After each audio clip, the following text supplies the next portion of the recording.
Hello, hello. Good morning, good afternoon, good evening.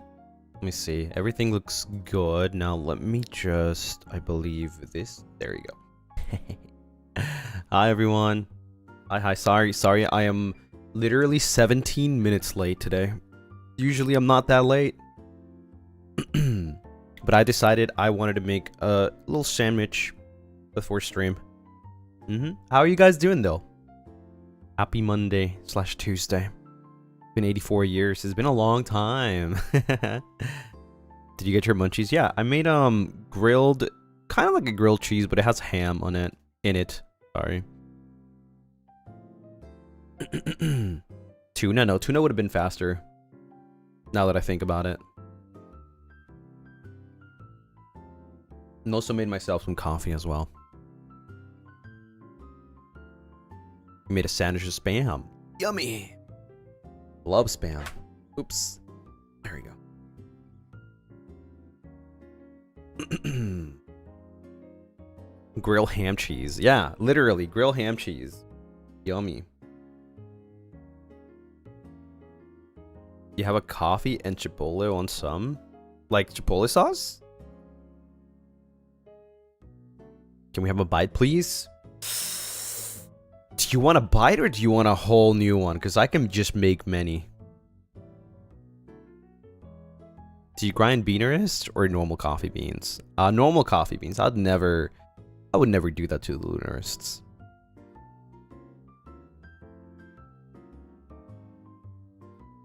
Would you really? Yeah, why not? I like making stuff for other people.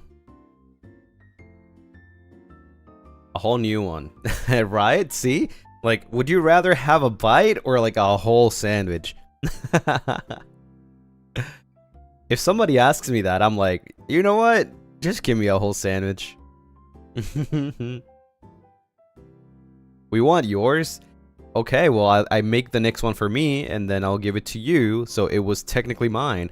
And then, and so on, until, you know, until it's done.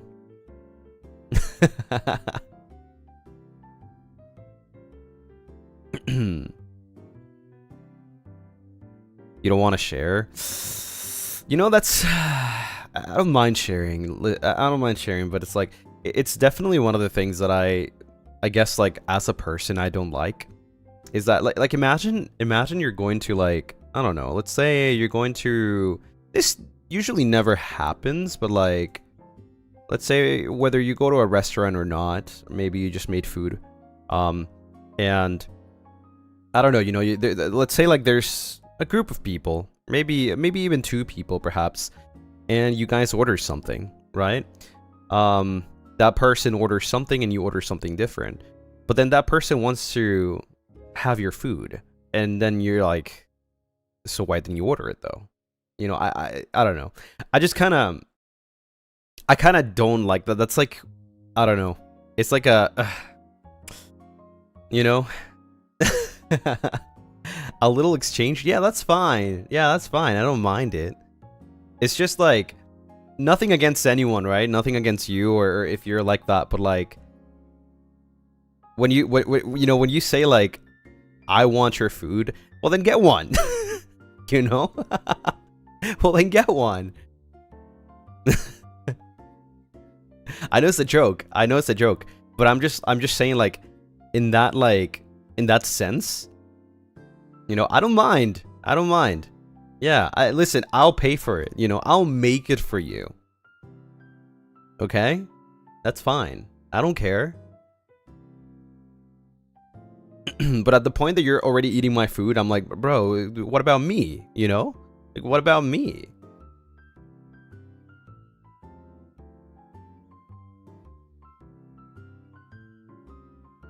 Then I'd be stuck eating like a food that I didn't want, you know? You can have ours, but I don't want yours. I want mine. Again, we're not thinking about me here. What about me?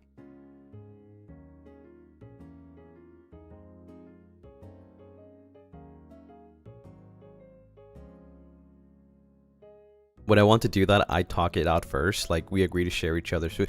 That's fine. If you agree to share, that's completely fine. But once everything's said and done, and then, you know, somebody starts like asking and asking and asking and asking, and then like, oh, but I want yours. Okay, but then when did you order it?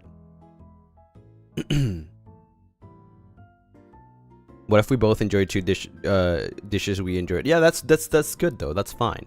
You know, if you like set it as a deal beforehand, yes, that's fine. That's completely fine. I don't mind sharing. Like I don't mind sharing, honestly. It's just kind of like when you start like just wanting my food, yeah, that's like a no-no, you know? Right, without agreeing. Yeah, exactly. If there's an agreement beforehand, that's completely fine. I mean, it's fair, you know?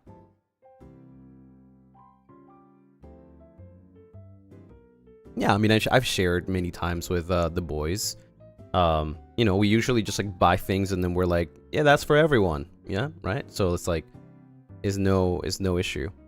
But it's just like those rare occasions. That's why I said it doesn't happen all the time, but it's definitely like, at least to me, it's like, how do you call this again? Pet peeves, right?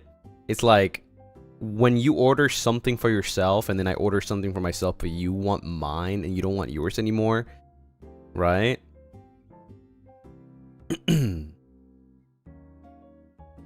Yeah, I mentioned this before. Yeah. I'll share half of my pan con frijoles. I don't mind. Yeah, I don't mind. Let me, we have a lot of things to do today, by the way. But first, I'm gonna have my sandwich. And I'm gonna read some supas.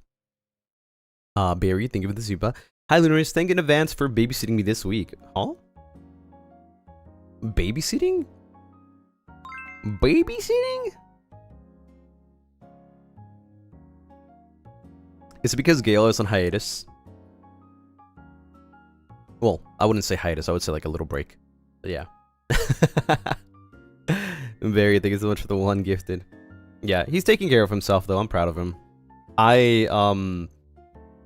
He messaged me, right, about like the whole thing, because I reached out to him because I wanted to play Raft, and then he was like, yeah, maybe like the week after or something, because I'm gonna be taking a break, for, you know, mental health.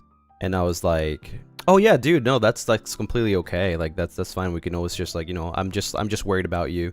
So yeah, we just talked about like, you know, the whole thing, and I just made sure that he knows that I'm there for him if he needs to, like, you know, talk or something, or even just like say anything. So yeah, I know he'll be okay. I don't even hope. I know he'll be okay. Yeah. Yeah, sometimes, you know, I do understand a lot, because, well, I don't feel that way. I mean, you don't have to feel a certain way to understand somebody, right? I just get it, you know? I just get it.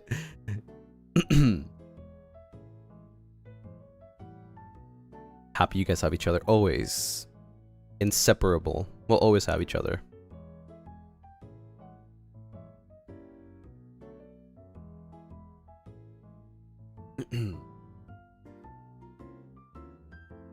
Mickey, thank you so much for the one gifted. Thank you. Alfonsita, thank you so much for the one gifted. Doggy, thank you for the one gifted. Metruffles, thank you for the one gifted. Cha, thank you for the one gifted. Quesito, thank you for the one gifted. Sweet Tori, thank you for the one gifted. Fatima, thank you for the one gifted. And Luna Air, thank you so much for the one gifted. Oh my god, it's raining. It's raining green in the new year. Hope he enjoys his break. Yeah, I hope so too. Yeah, I mean, he's all right. Like, he's you know, been hopping in voice chat every now and then whenever he sees us. So he's all right. He's doing okay. If you guys, you know, if you guys wanted a little update, he's doing okay, so you don't gotta worry. Mickey, thank you so much for the super. Thank you. 19, thank you for the one gifted. Ariga, thank you so much for the kitty. And Ariga, thank you for the rose. Audacia, thank you so much for the Moomba. And Alphonse, thank you so much for the super. Happy New Year, Lucien Soul Links. It's been a hot minute. I got a lot of catching up on VODs. Hopefully 2026 is treating everyone well. I'm super excited to see what this year has in store. Ooh, a lot. A lot. It's what's it called? Like preparing for like the rest of the year teasing season, if you know what I mean.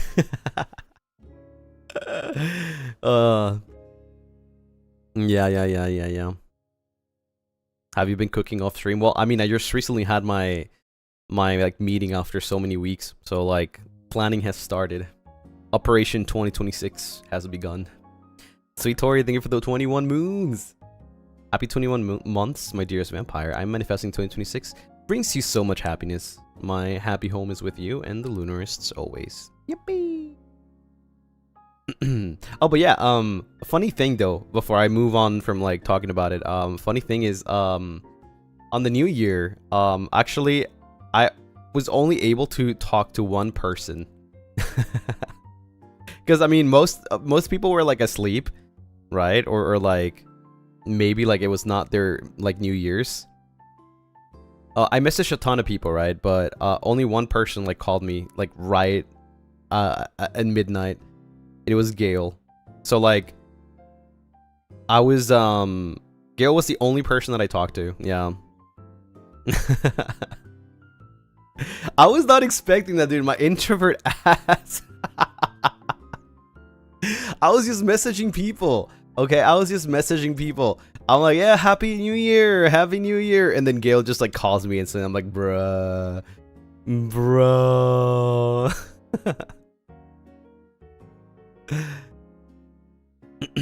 I didn't expect a call back. I mean, I didn't call or anything. I just messaged, right? So I didn't expect him to call me.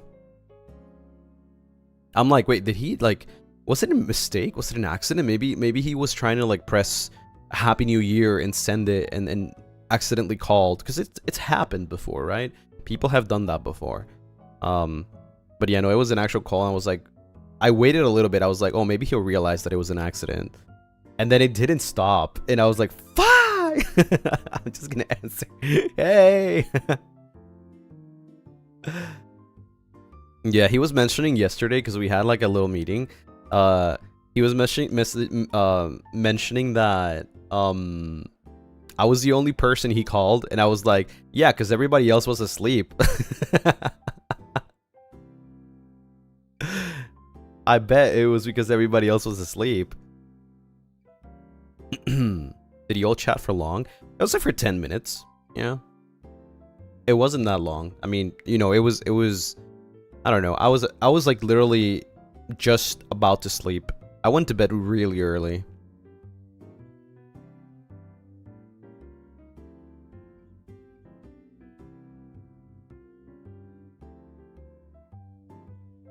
He was trying to say you're the special one. Right. Yeah, he was trying. The message wasn't delivered.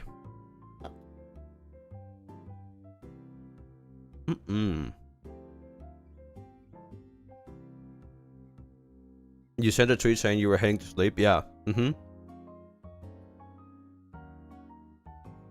I mean, what else am I gonna do, right? I'm not gonna stay, like, up late. Plus, the 31st... The 31st was on a freaking Wednesday. Like, I've got stream the next day, bro. This is just a normal day. No fireworks in your area? No. There are no fireworks.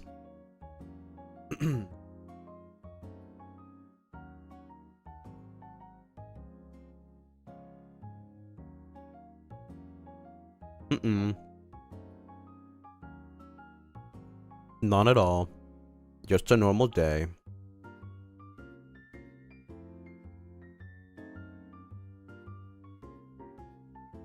Even from far away? No fireworks. Near proximity. I'm guessing it also might be prohibited, because where I live is a very, like, pet-friendly place. So, like, pretty much everybody has dogs and cats. So it makes sense that it might be prohibited.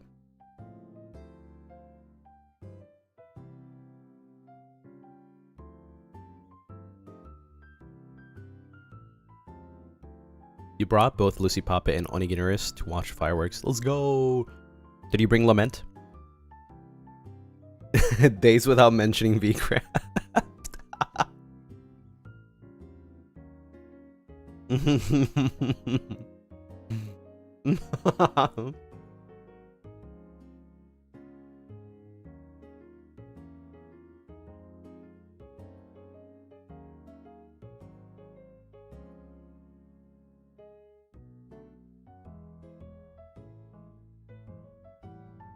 Back to 0.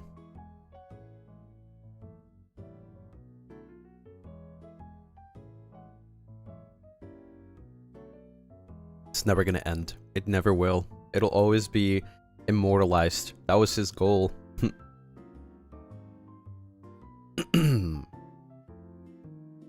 We miss VCraft.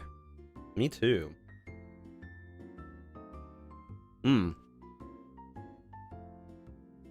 don't know if it's a secret or not, but there's something happening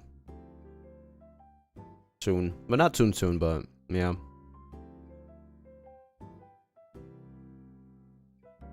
I'm not gonna say anything though, because it's not my place. I might not join though, but we'll see. You already told us? No, I didn't. If you're talking about VCraft, no, it's not VCraft. But it might be a secret, so I'm not gonna say anything about it.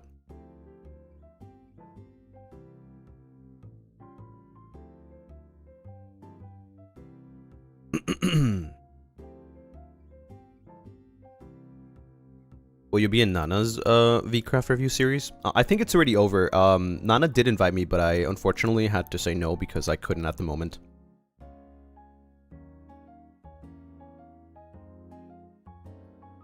Is there any plans for FSP RP? Maybe.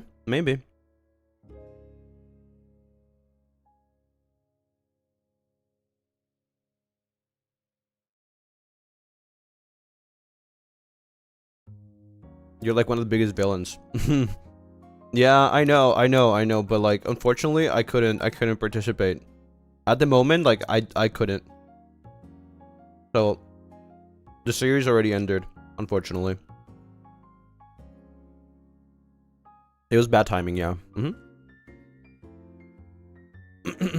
I hate saying no. Because I feel really bad. I mean, I know how it feels, right? But because I've had people say no to me in the past too. But still, like, who knows? Maybe in the future.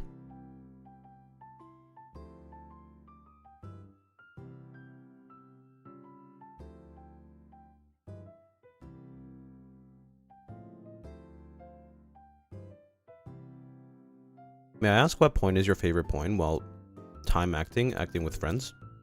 Definitely acting with friends.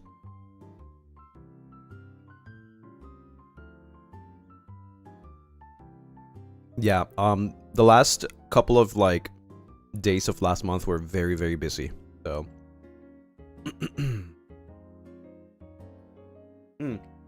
but at least Lament was mentioned in one, if not a couple of those interviews. So I'm happy, you know? I'm happy that he still lives on like people's heads. Adore Ali, thank you so much for the suba. Hi Lucy, I'm a Lunaris from Indonesia. Happy New Year! Hi! Welcome. I'm very happy to welcome new Lunarists. Also, sorry, I'm eating right now.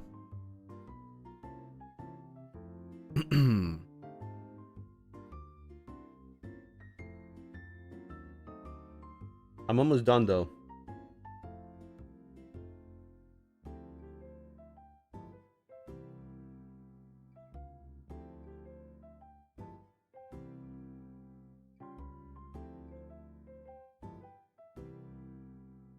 Do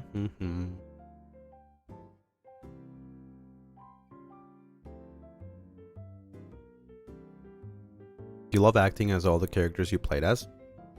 Yeah. I think L was definitely my favorite though.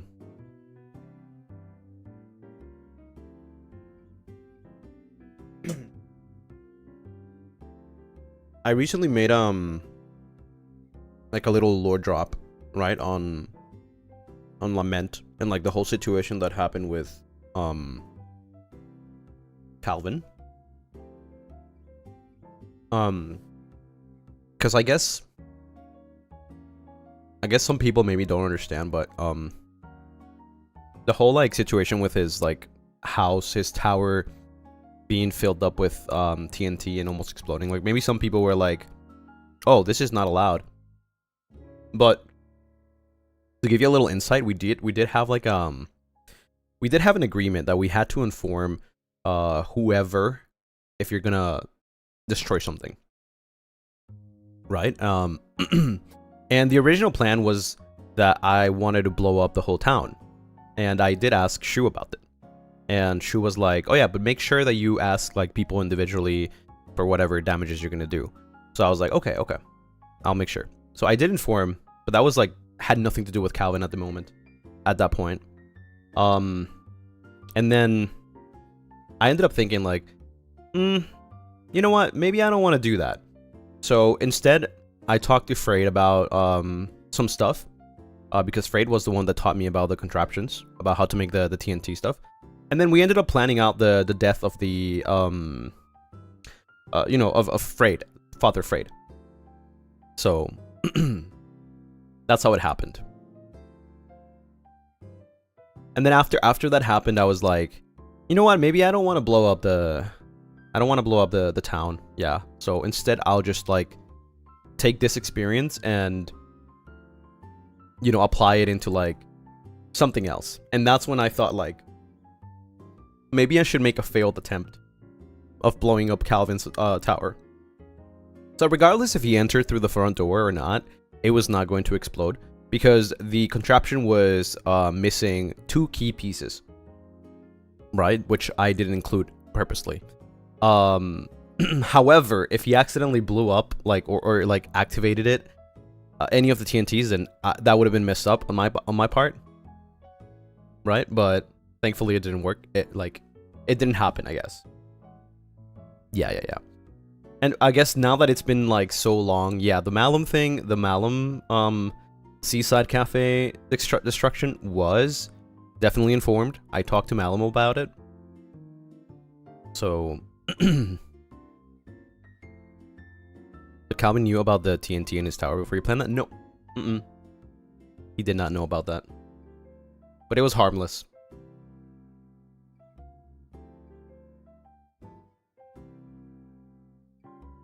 Do you guys still have access to the server?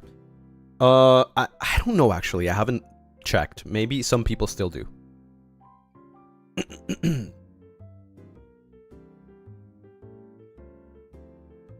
Actually thought you forgetting those stuff was an accident. Well, it looks like it because that's the whole point. But no, obviously I was not going to blow up something without informing first.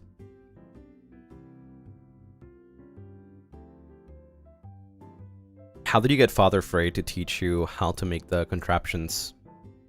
So that was more like off stream kind of thing. I just asked, how do I make contraptions? And then when I did that, when I asked them that, we were like, oh, you know, do you want to carry out this like murder thingy? And then I listened to him and I was like, oh, yeah, sure. All I have to do is just take the blame. Yeah, that's it. Just like, you know, you gotta inform people if you're gonna destroy something. And I just decided to assist.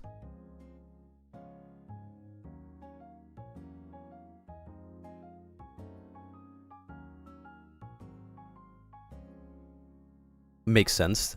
Griefing someone else's work is painful. Yeah, of course. Of course.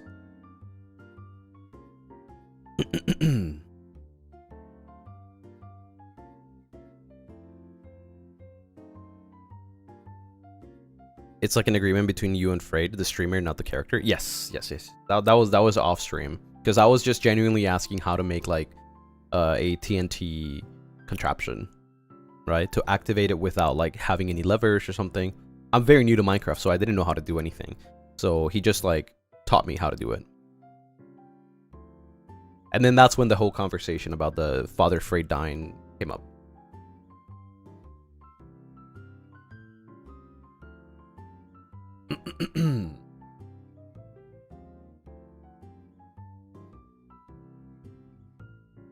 So it was kind of like one thing led to another. Do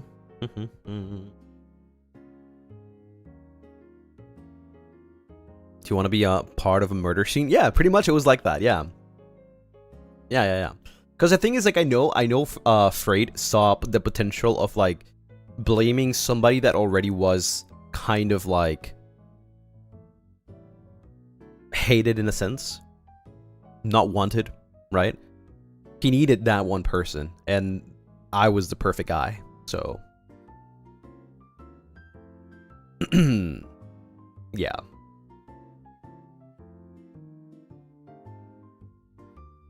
Yeah, I was super down.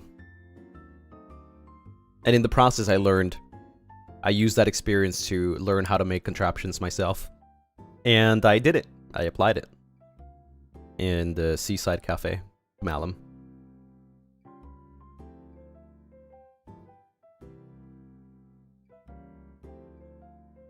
Bedflix is calling you right now.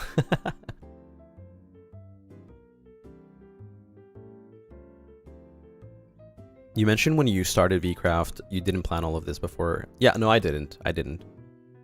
I wasn't even gonna be a villain or anything. I think I was just meant to be lucky. That's it. Just an adventurer. I'm pretty sure I mentioned that. Like, that was my first, like, my concept. On a tweet, I'm pretty sure I mentioned it, that I was thinking of being, like, a wanderer, adventurer. And, well, I guess whatever happens and whatever shapes the character in which way, we'll see. But yeah, it started just being like, I just wanted to be like an explorer.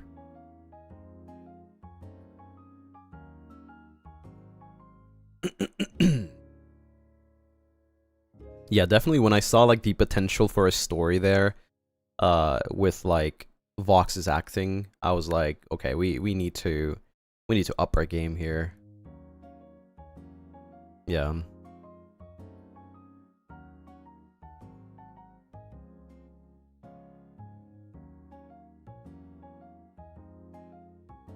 No, smart. You did that with no POV, so no one would know. Yeah, that was a huge part of it, to be honest.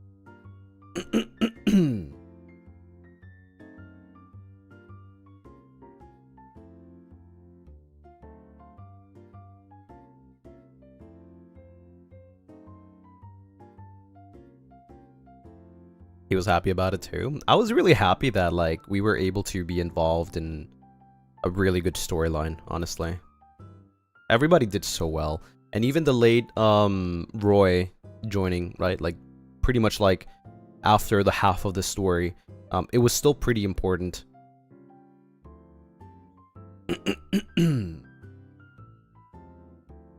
Everybody did so well.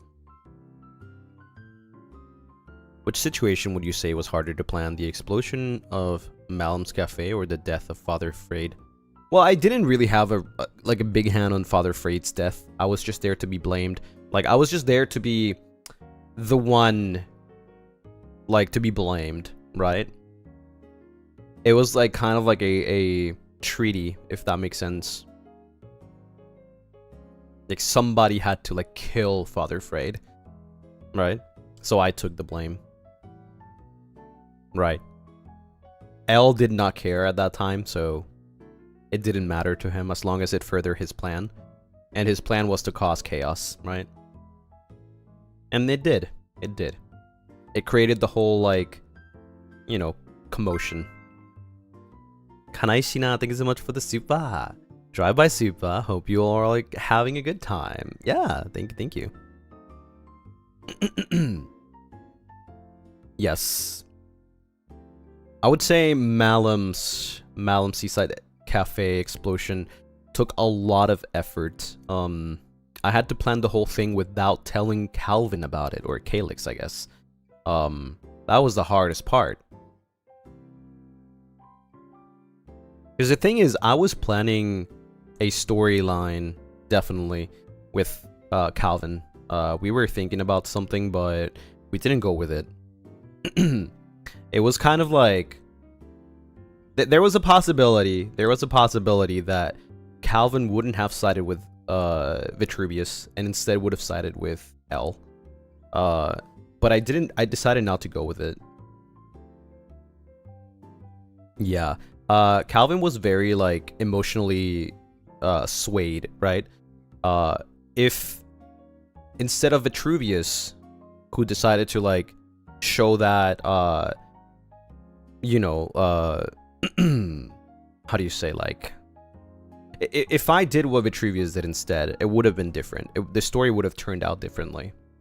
And perhaps the ending would have been like awful. I'm not gonna lie. That was the first idea.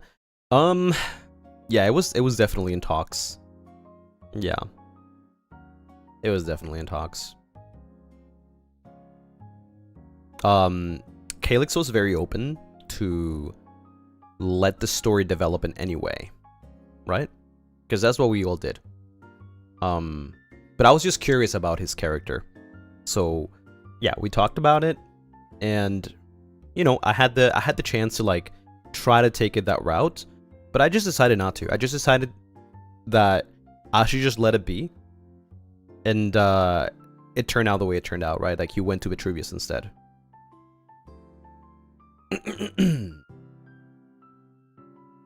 Which is better. It's better because it was more organic rather than planned, right?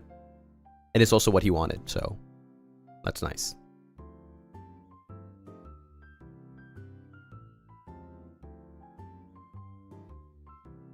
However, in that story, in that timeline, if that were to happen, I don't think Malum would have died. I don't think it would have been as cinematic and sad. So, I don't know. That would have been a really, really, really interesting timeline. Was there any other ideas that you had you didn't do? Not really. No.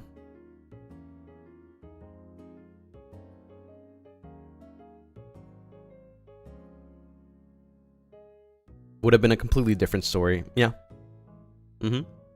I agree. I don't think it would have been as good, though. I think it would have probably died off there for no reason. Because, like, the thing is, Vitruvius had a more ambitious, end goal, right? Whereas L was just literally there to cause chaos. Like I said, he wasn't necessarily a bad guy, but also not a good guy. He was very neutral, very anti-villain. Or anti-hero, sorry. So his goal was just to cause chaos. If he were able to get Calvin on his side just to cause chaos, that was it. Like, there was no ulterior motive. Maybe Lament would have probably not even existed.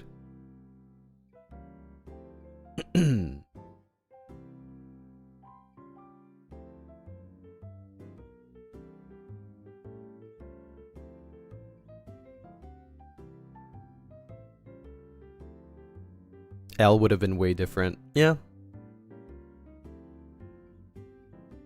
I really love the Calvin storyline. Like, it's one of the best ones. And the fact that he was the one to end Lament was, I don't know. I personally like it. I feel like it could have ended in any way. It could have been L2 who ended Lament. It could have been Ruswell who ended Lament. And I feel like it would have been the same. That wouldn't have changed much. But it definitely showed how a character progressed so much, right? Became one of the strongest characters to be able to just one-shot the bad guy, I guess.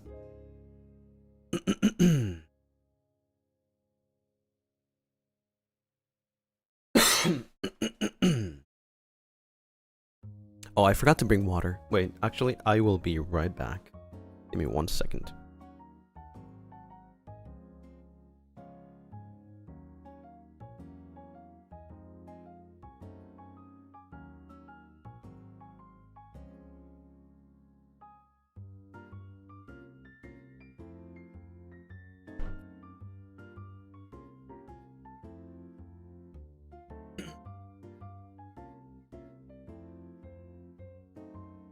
I has returned. Welcome back, thank you. But yeah, yeah, I guess there's always like some new stuff coming out, right? Yeah. Not necessarily new, but yeah. Will you be reviewing VP reviews? I'm gonna be doing some things today. I'm gonna be doing the screenshot time. I'm gonna be doing the Moonlight Lounge storybook reading, and then just talk. I think that's about it. You drink room temperature water. Room temperature, yeah.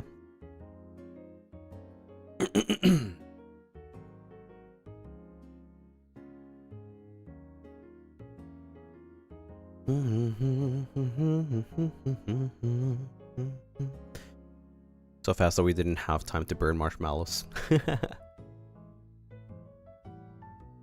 You have a water dispenser? No.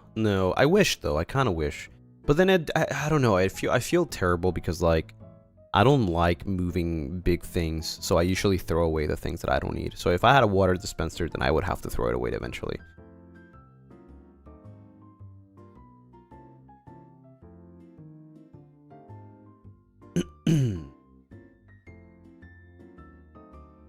Why are you eating the Lunaris mochi? I have no idea. I suddenly saw a wave of art that I was eating Lunarists. I don't know why. Like several artists decided to draw like that. But hey, I mean, what can I do? That's not my fault.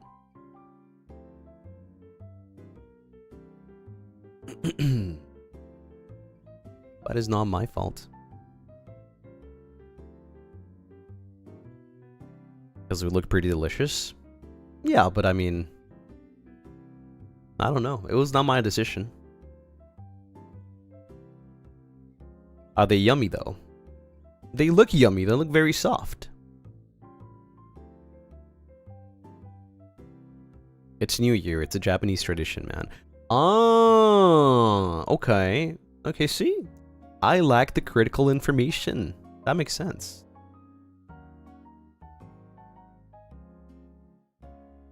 What would be the feeling for a mochi-narist? Honestly, it would be nice if it was coffee.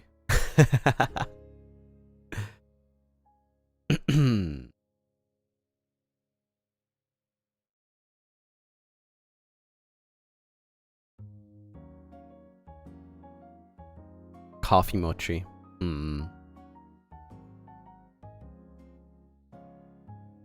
Of course, you and your coffee. I mean, if I were to choose, it has to be something I like.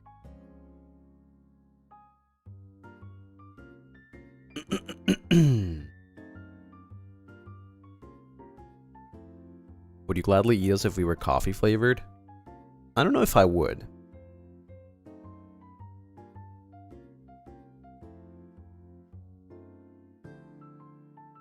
Omochi daisuki. Have you tried any mochi? If you do, what flavor? I've tried many mochis actually, but especially in Japan. I've actually tried a couple. Matcha mochi. Really good. The normal ones. What are they called? They have a name. They're like colored, but they taste like pretty vanilla. Not like vanilla, but like vanilla as in like nothing.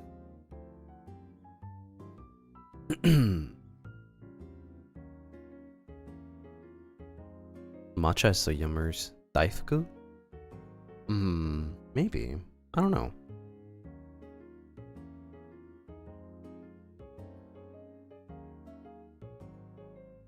Oh yeah, I've tried Daifuku mochi. Yeah.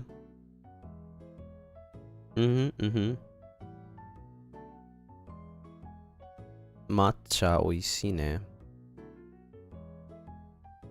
Dango. Oh, dango. Yeah, dango's mochi, right? Azuki beans, maybe? Strawberry ice cream mochi is my favorite. Yeah, I've also tried ice cream mochi. Really good. Dango is like with no filling. Yeah, I don't know if I liked it, honestly. Like, it's not that I disliked it, but definitely very plain, I would say. Why look so, like, flavory if no flavor?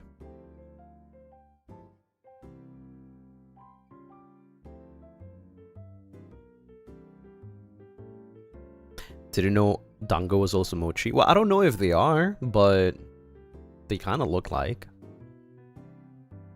It's just coloring, yeah.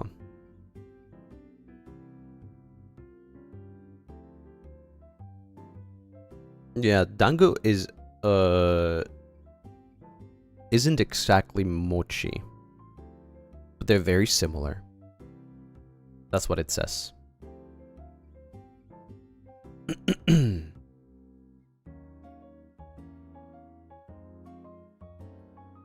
Yeah, they're made in different ways.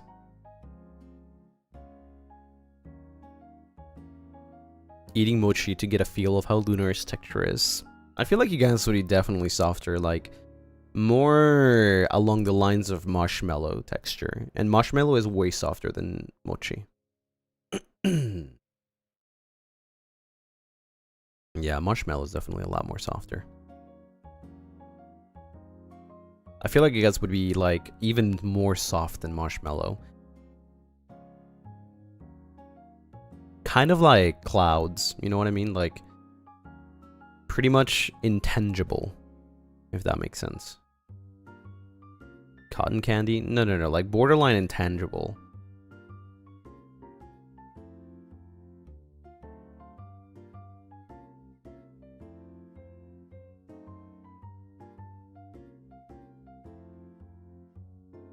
So non-existent? Well, intangible doesn't mean non-existent. It's just that it's... Intangible means, like, not being able to be touched, right?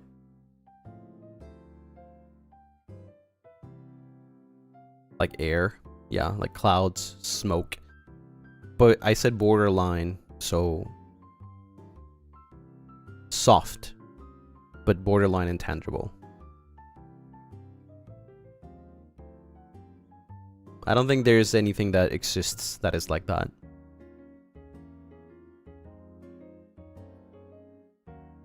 Where balloons? Balloons are not that soft. They're hard, actually.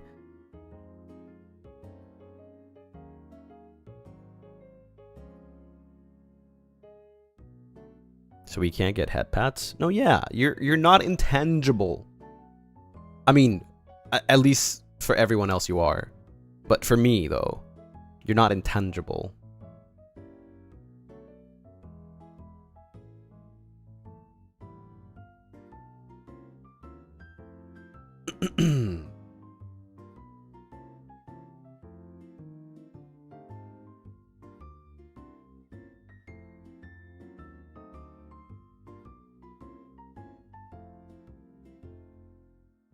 Some of us are ESL. I don't know what intangible means. Intangible means that cannot be touched. That is not tangible. Who's intangible? The Lunarists. Well, but technically. Invisible? No, intangible doesn't mean invisible. Clouds are intangible. Smoke is intangible. Air is intangible. You can see smoke, you can see clouds.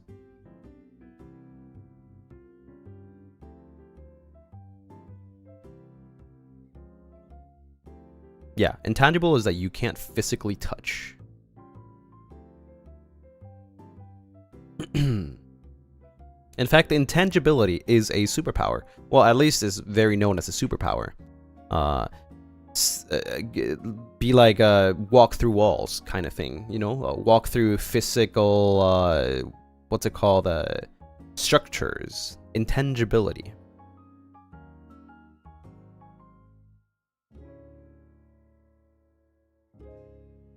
Which you can do. In a sense, you are intangible, but not to me.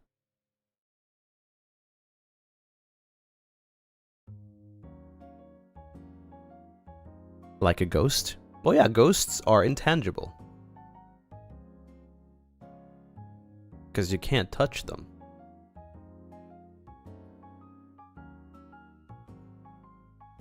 Souls are intangible.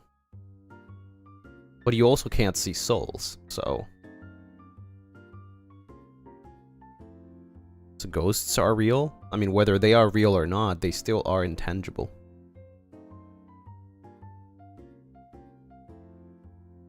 We can touch you, but you can't touch you? No, you can. Like, just me, though. Only me. I think we've talked about this so many times before. Only I'm the only one that can see Lunarists. Nobody else can, unless I allow it to.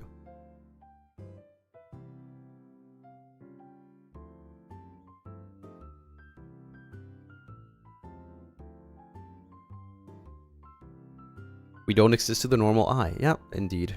You don't. Just thinking about how if you're talking to us, the boys will think you're crazy. Yeah, they would. They would.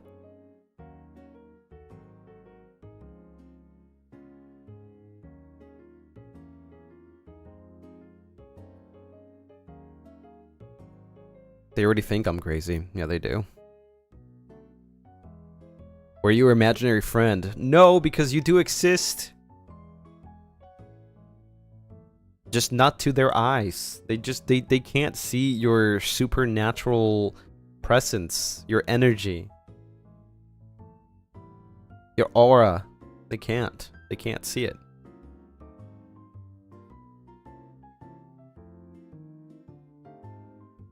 So it's not like you don't exist or you're imaginary. You do exist. Souls exist. We just normally people can't see them.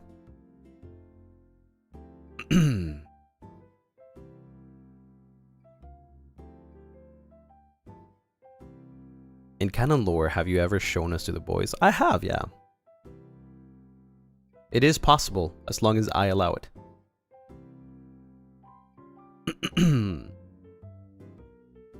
It's part of the soul manipulation, right? It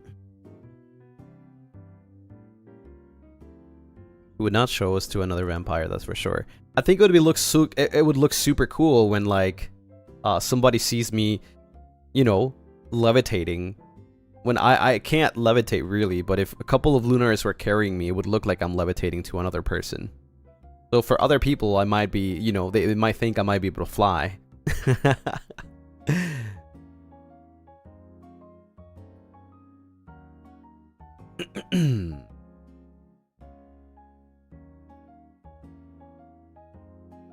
Fake magic show.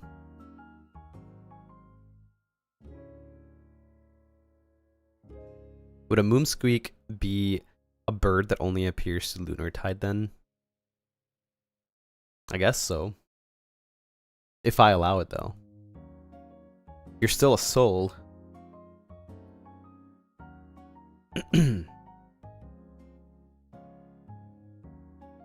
We are your superpower.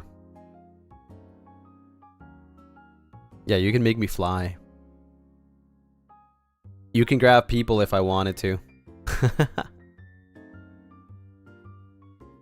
And it looks like I'm just like standing there doing nothing.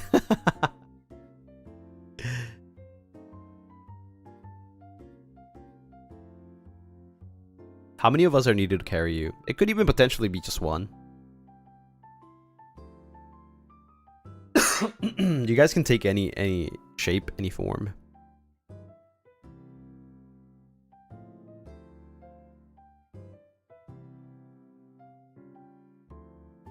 Actually, we are so strong. You are, yeah.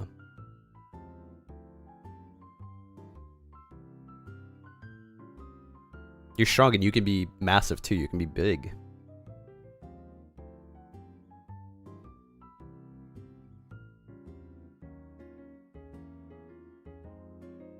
Let's turn into a carpet, make him Aladdin.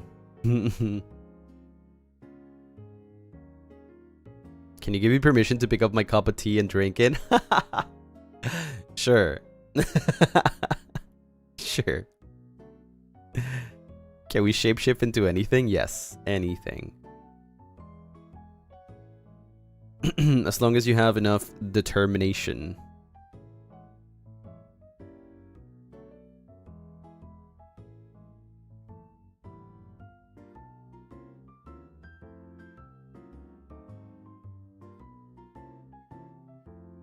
Yeah, it's kind of like I'm just like, you know, I could just be sitting and like having you guys pass me things, and it's like I have some levitation effects, like I don't know, powers.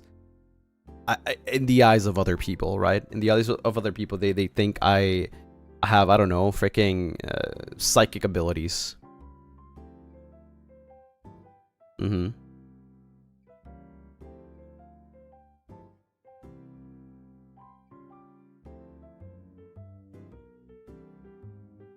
Shape-shifting into Lunar Tide original song. Bruh. Bro. Can we take your form and do your work for you? Well, you don't necessarily, you won't look like me.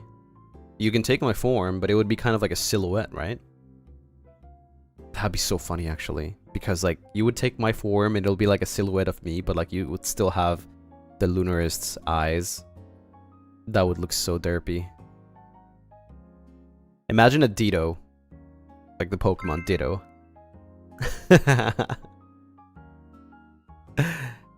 Yeah. Tomiyuki, thank you so much for the suba. Thank you, thank you. Lucy, can you give me motivation to do my uni work? Yes, of course. What do we say? What do we say for motivation? What do we say for motivation? Lock the frick in. I'm just kidding. I'm just kidding. But hey, I mean, if you need motivation, you've got me and all of the Lunarists right now, you know, behind you, supporting you, telling you to lock the frick in. You need to do work right now so that in the future you can get a really good rest. You will pass, yes. Whether it's exams or projects or anything that you have to do. It'll be worth it in the end.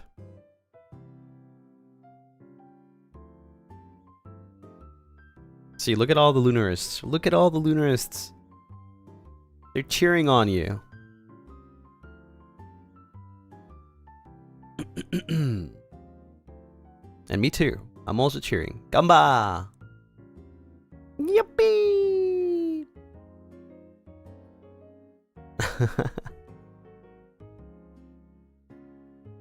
Lock the lock in.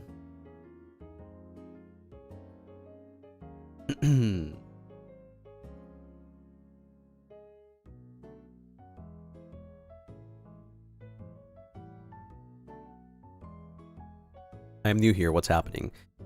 We are trying to read the rules of the stream, you know, just in case, so nobody breaks them, especially if they're new.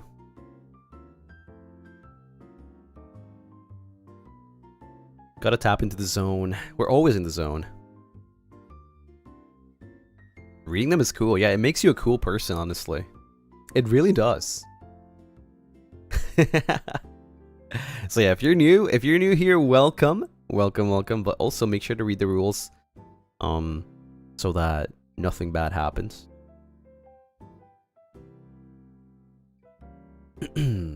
Liking the stream makes you cool too. It does. It really does. And it helps me a lot.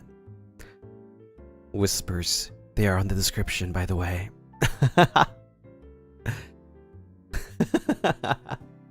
Wait, it's like that one Dexter meme, like omelette de fromage. But it's like, read the rules. Say it again, Dexter, say it again.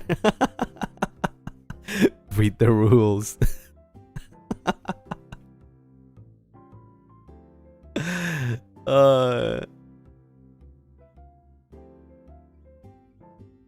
Read the rules in the description.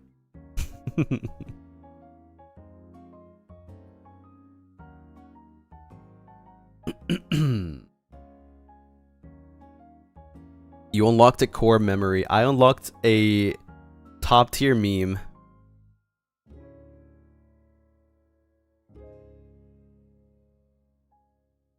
Re-unlocked. Very old top tier meme.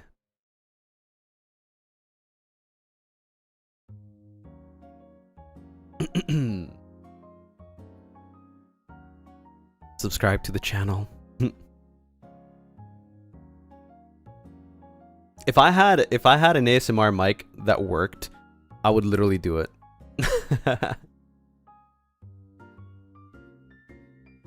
French, I just think of Bob Leponge. Wait, what? Is that how it's called? If you want to hear more Lucy whispering, get the Menchie to check out his latest ASMR VP. Yeah, that's true. That's true. Also, speaking of, the winter merch already left us. It died. So, I hope you guys got what you needed or got what you wanted in time. Yep.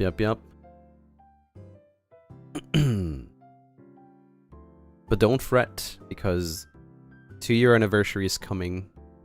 2-year anniversary is coming. Wow. In just a couple of weeks.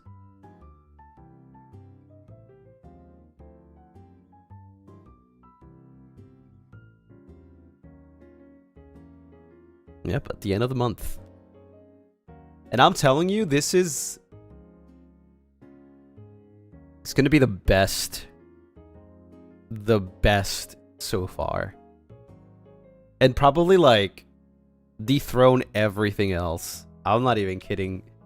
This is my favorite. Any hint?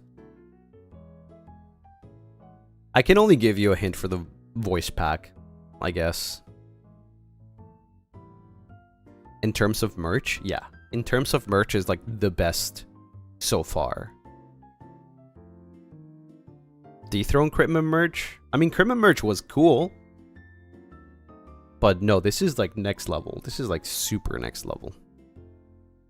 Every new VP is his favorite. No, you don't get it. I say that, but this is gonna be like another Winter Lucy that was dethroned for like almost a year. If you thought Winter Lucy was like... if you thought Winter Lucy was dethroned for a whole year and was one of the best ones, this is like 2 tiers above Winter Lucy. Yeah. Like 2 tiers above Winter. The artwork is 100% my new favorite. Better than Winter Lucy. And Winter Lucy still up there. Halloween Lucy was my favorite. That was definitely my favorite of this year for sure. Well, last year I mean. Like the artwork and everything. And the tier was like Winter Lucy was like kind of tied up there with Halloween Lucy. But this new one, the 2-year anniversary, ooh. Oh my, good luck. No, good luck. Good freaking luck. Yeah. And for this one, I already did like, you know, my recordings and everything for it. So like I can give you a super hint. And is that if you are a very emotional person, this voice pack is gonna make you cry. Yeah. It's a whiplash. Honey, think of the diamond. Thank you. Yeah. It's a whiplash, but my favorite of all the VPs when it comes to like script, acting, everything. Scenario, theme. Cry from laughter? No. It's a very, very, very serious voice pack. Honey, thank you for the kitty! Thank you. You cried every voice pack? And those weren't even meant to be for crying. This one is actually like that. This one's actually meant for that. It's really sad. It's a really sad one. Yeah.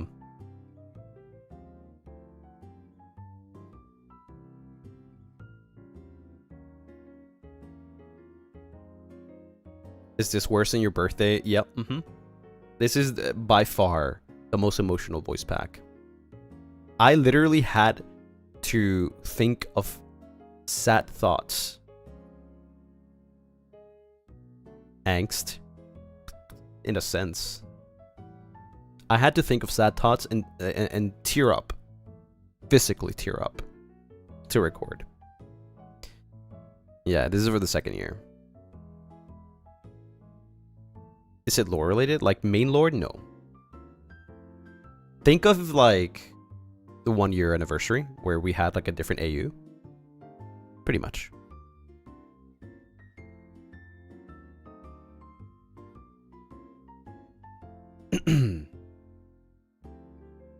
It's very powerful. Like it's very strong, it's very powerful. That's the hint for sure. Yeah. Very, very, very powerful voice pack.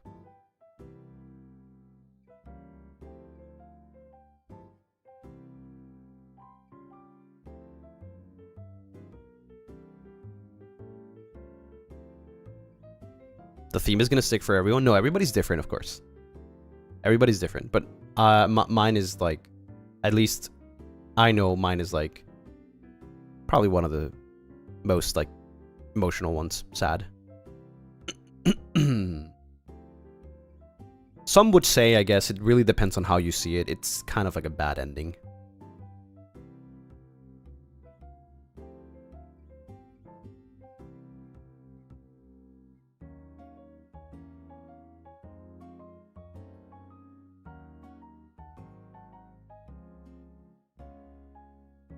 Not a bad ending. It depends on how you see it. I think it's a bad ending, but it could be neutral. Neutral good.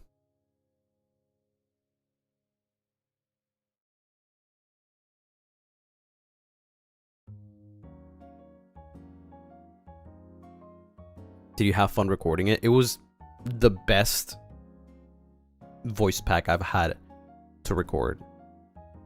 And it's long. It's really long.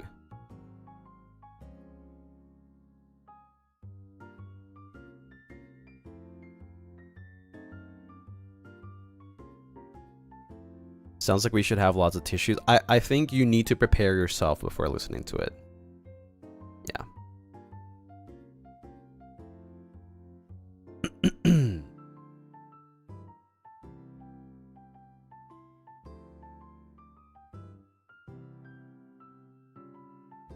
Can we get some hints about physical merch?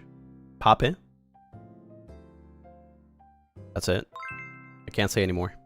Hi Lucy Lunarists. I wanted to say I'm very thankful for all of you. Today is my V-Day. You finally got your June Bright merch today, so it was a perfect present. Corazón Rojo. I'm excited for 2-year. Yippee! Kauze, thank you so much for the Zuba! Also, happy birthday to you. Happy birthday to you. Happy birthday, dear Kauze. Happy birthday to you. I'm sorry I butcher your name, but happy birthday. Yippee! Pull out the kalimba. It's right here next to me, but I still don't know the happy birthday song. But yeah, no 2.0 poppies. Don't worry. Don't get too excited. It's not 2.0. But you know, it'll complement for the people that got the ponchos that doesn't have a poppy yet. That's why I told you to get your ponchos, because there will be poppies.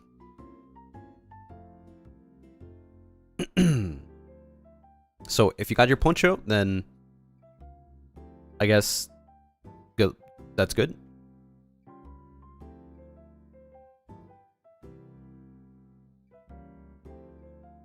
Yeah. So now there's gonna be poppy. Yeah. I did warn you. I did tell you there's gonna be poppy. Alaron, thank you so much for the 21 moons. Thank you. Happy New Year, Lucy. After New Year, I was able to sing there yesterday with my guitar, hoping to cover it soon. Oh my god! Hopefully I can hear it.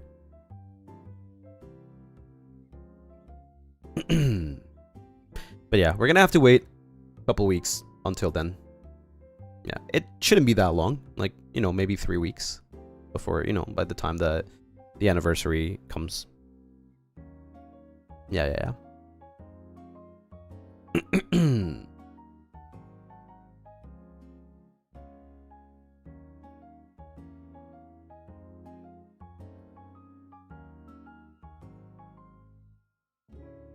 Replacing all my unofficial poppy clothes and pouches with FSB ones.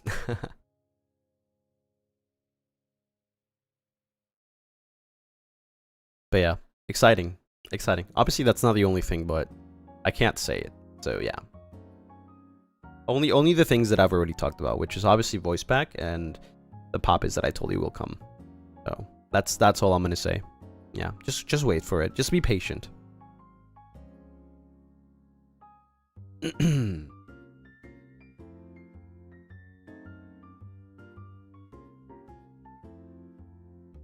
Have you already organized what you will do to celebrate? Yeah, actually, on the day, I will do a normal Zatsu stream, which is going to be just a celebration, and the day after, we're going to do a karaoke.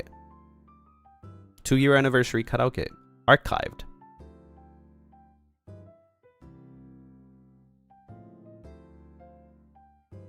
So, I already got it planned.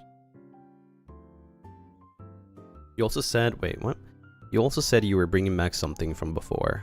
Yeah, we are.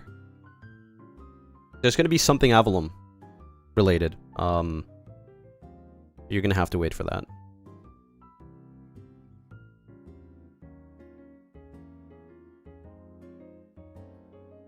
Is gonna be a karaoke relay again? No.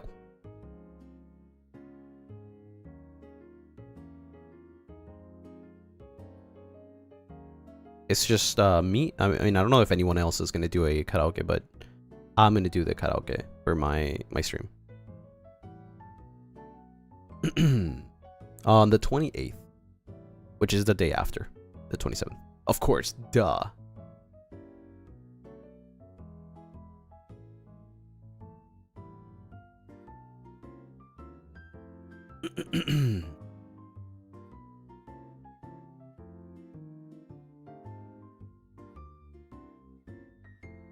I'm excited. I can't believe it's about to be 2 years. It does feel like a long time, to be honest. At first, you know, the first year, it didn't really feel like that long. But now, it's been 2 years, and it does feel like it's been a long time. I feel like I've been here for a while. I feel like I've done a lot, yet still not enough. Kinda crazy. And I will be here for as long as I can.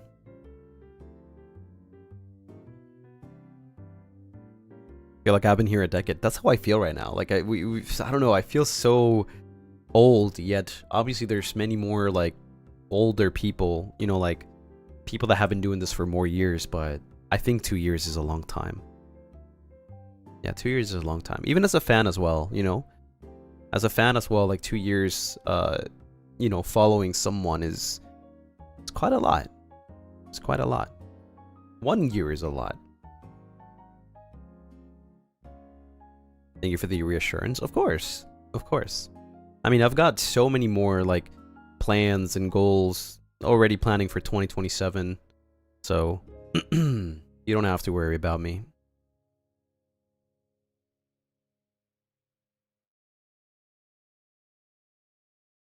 Already? Yeah, of course.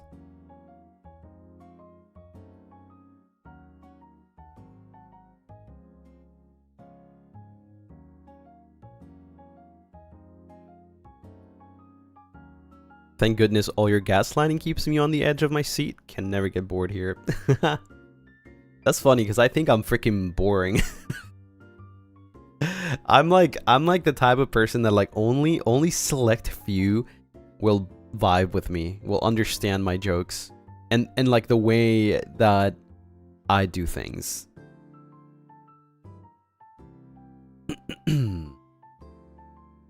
So I don't know. It's kind of funny when somebody actually laughs about like the things that I say, like the jokes that I make. Simbao. 30th anniversary. Yeah, 30 year. Okay, so we're not even there yet, but I'm already planning something for 30 year.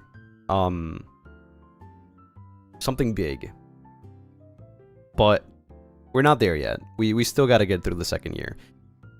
I think 3rd year is pretty, you know, it's a pretty big milestone.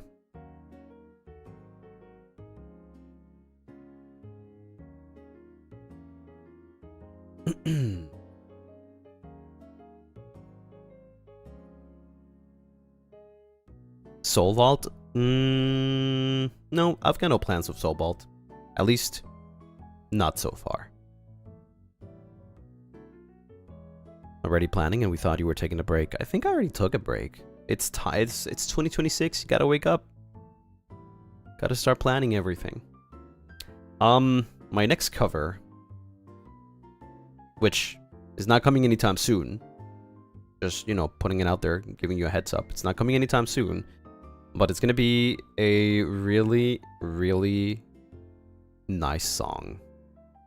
Obviously, every song is nice, but in my opinion, I think it's a really, really nice song.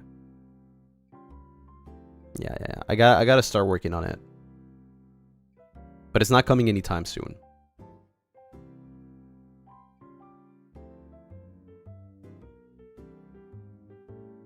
Is it more upbeat one? No.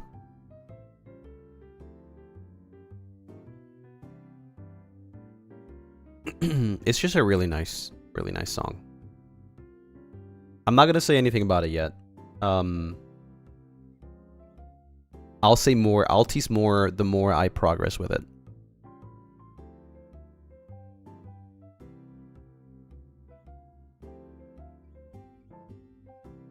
I didn't realize that for the longest time that one of Lucy's covers was a Attack on Titan song.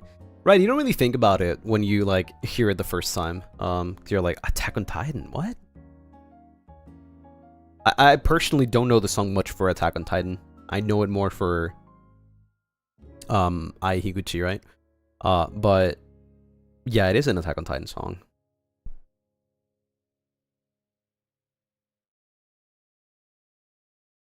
And then I realized it is an Attack on Titan song.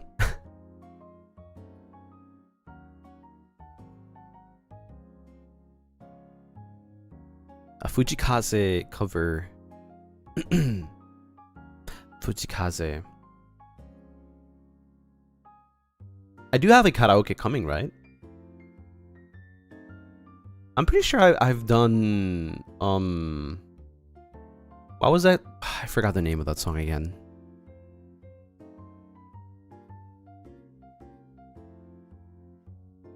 I forgot the name of the song. It's like a really popular one. Frick. One of the ones that Fujikaze was like known for.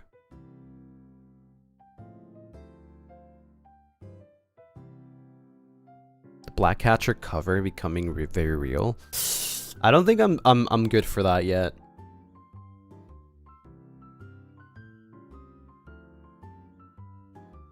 You need a song from Attack on Titan. You were surprised seeing you dropped as your first cover. Let's go. Oh, Shino no ga ii wa. Yeah. I've done that in karaoke before, right? Actually, I don't remember. Is it archived? I wonder. I'm pretty sure I've done that before, right? I've sang Shino no ga ii wa. But is it archived though? I don't know. Well, I mean, I can bring it back.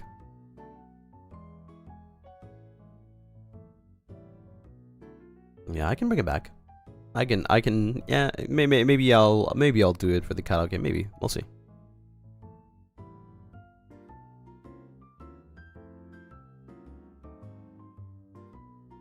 Have you decided on the songs yet? Nope, not yet. I gotta get on it. Probably by the end of this week. Can someone in chat catch me up? Maybe I just joined. What are we talking about? We are talking about 2-year anniversary that's happening in 3 weeks. Nothing specific. About Natori. Just curious. I kind of wanted to do Overdose for a karaoke, but the problem is that it gets flagged and blocked in certain countries. So I've kind of avoided it, unfortunately.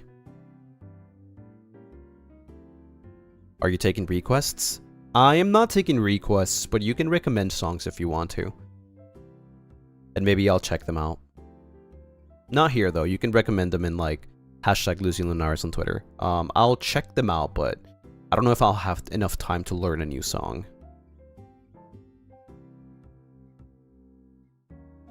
Would you do another Kenshi song? Maybe. For your karaoke? Yes. For karaoke. On general tag or Lunaris? Actually, yeah, you're right. Use hashtag Lunaris. Yeah. To recommend me songs. Did you do overdose on your first karaoke? Did that get flagged too? Yeah, it did. It gets flagged and blocked in certain countries. Would be nice to hear Lucy But Like Alive. Oh, I didn't talk about this. Did I? I did a karaoke with I think it was Liron, Gale, Cass, and Roscoe maybe? And this karaoke had Baralaika. I was like, no way. So yeah. I did it.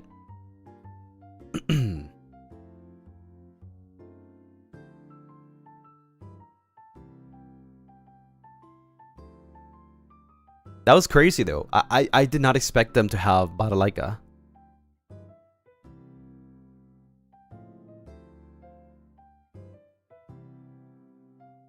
And I think Cass was singing a little bit with me too. Like he kind of joined like in the middle of the song.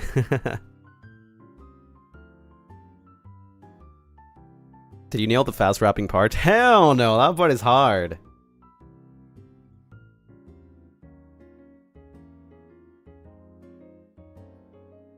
But yeah, that's kind of funny though. I didn't think the Baralaika would actually be in a karaoke, but it was.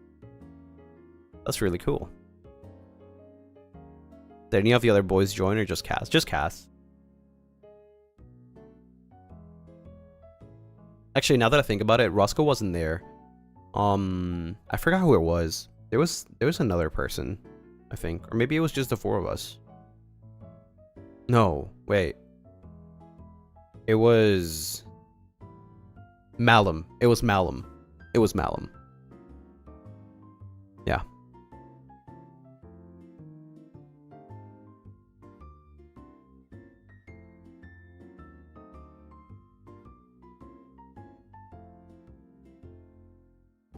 We had Malum, Liron, Cass. Cass? Yes. Gale and me. Yeah.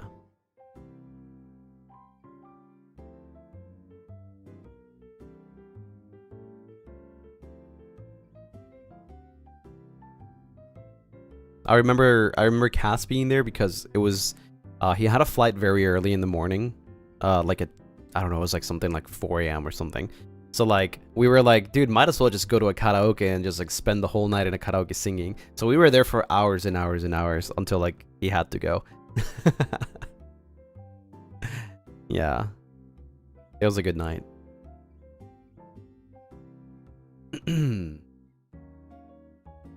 Singing your heart out. Indeed, yeah. The guy didn't get sleep? I mean, probably at the plane, but not there, yeah.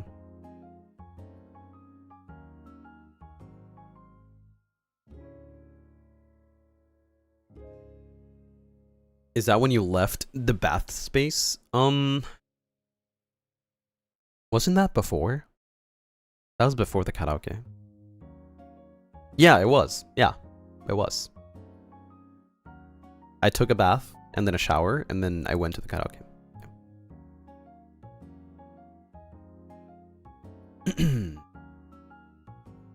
It's all fun until the next day your voice is hoarse.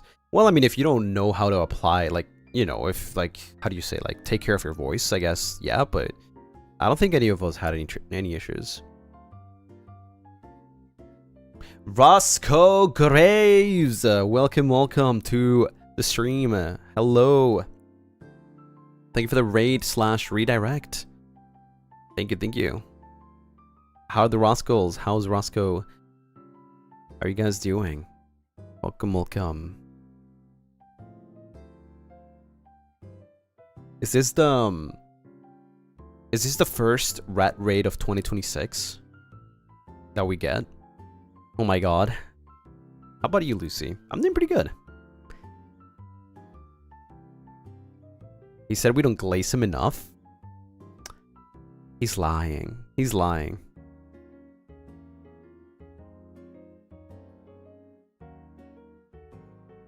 You argued about bagels and donuts? Okay, I mean, fair enough. Fair enough. How do you guys like your bagels? What could be? Thank you for the one gifted. Thank you. We argued, period. I mean, yeah, it sounds like a normal Roscoe Graves stream. Doggy, thank you for the 5 gifted. Rah. We like them cut. Goated snipe. A diet donut. First argue of the year. First of many. Fatima, thank you for the 1 gifted. Thank you, thank you. He called us goofy and used the thesaurus on us. Thesaurus. What is a thesaurus? You like you were with cream cheese? Okay. Okay. Mafia Gravity, thank you for the 18 moons. Happy New Year, Lucy. Cheers to many more moments together in 2026. Love ya, my sweet and handsome vampire. Mwah. A type of dinosaur. Thesaurus. Is that a thing? Is that a thing? Is that like actually a type of... There's no way a thesaurus is a type of dinosaur. McTruffles, thank you for the 1 gifted. Don't lie, Roscoe. Yeah, I can't believe... I literally cannot believe that, though.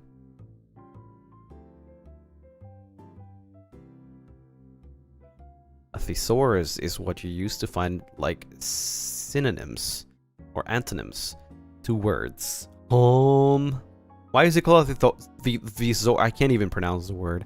A thesaurus is a type of dictionary that gives synonyms and antonyms.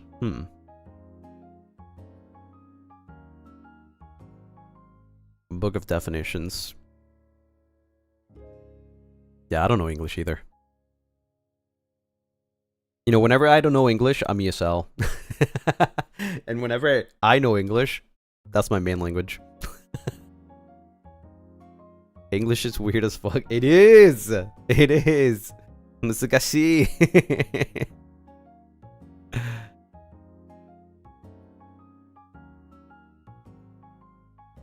Real table.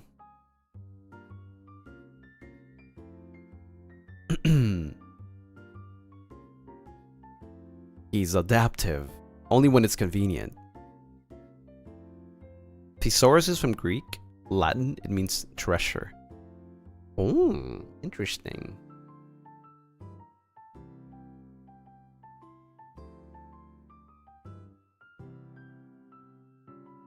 English wasn't even supposed to be my first language, and I will forever use that as an excuse.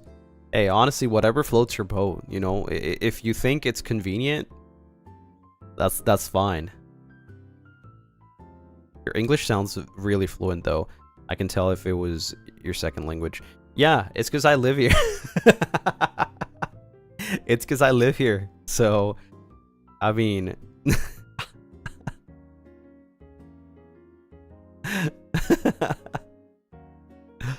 even though sometimes you can hear me slip.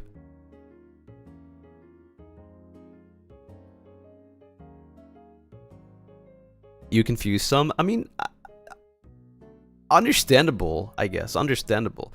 Like, I don't think I have a heavy accent. I do clearly have some sort of accent, but it's not like a very heavy accent.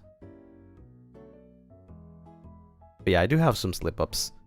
And these slip-ups create fantastic moments like pick cinnamon.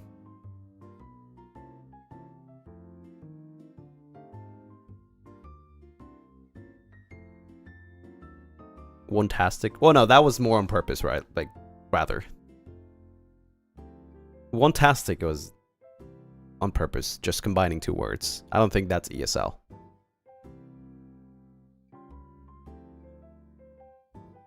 Your English is easy to listen to. I'm glad. Hopefully, I mean, obviously it's kind of impossible for somebody to 100% understand, but I'm glad that I at least some people can follow me, you know, my words. Jumping the line. That's more context, rather. Your English is pleasing to listen to. I hope so. What is real table and real chair? Real table is just relatable. It's gonna. How do you call those, like when you rearrange a word? There's a word for that. There's a word for that.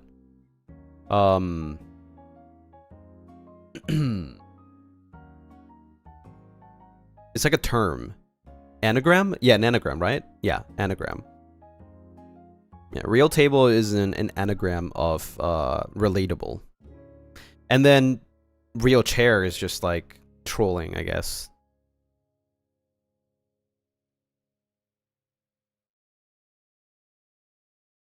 Your English and Japanese are very easy to understand.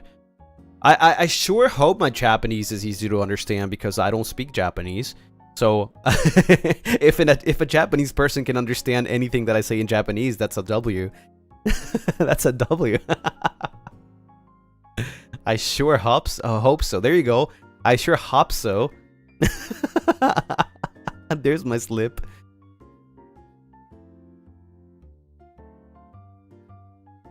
I accidentally didn't type E. I sure hope so.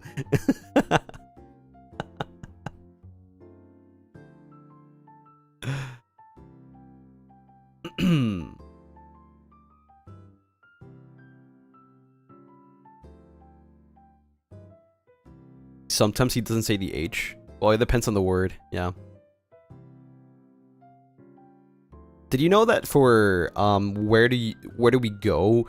For the longest time, I thought it was actually ohm, and I was like, what? Why does it say ohm? What is ohm? And then I realized, like, it's ohm. How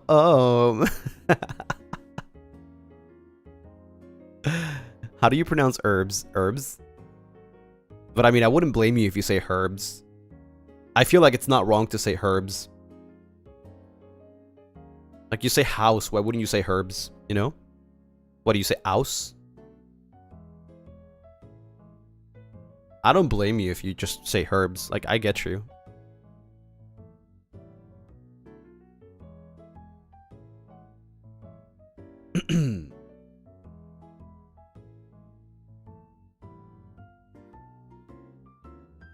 If you're British. I mean, I pronounce some words the way they do in, like, British English.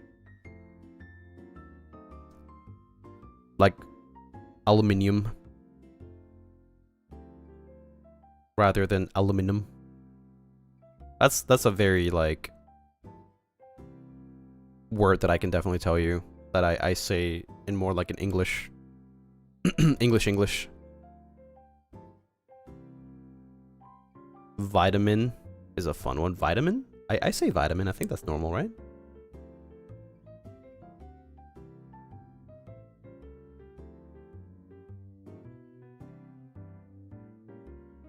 Oh, vit? Like fit? Vitamin? Okay, no, never mind about that, though. Happy holidays. Happy holiday.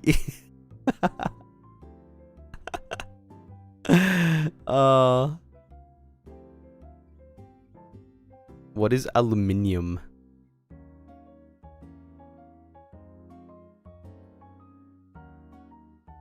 Like in Spanish, vitamina? Yeah, I mean, but that makes sense in Spanish, though. It's not vitamina, right? It makes sense.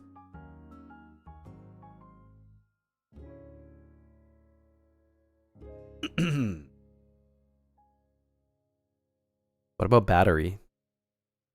Is there any different way to say it? Battery? That's...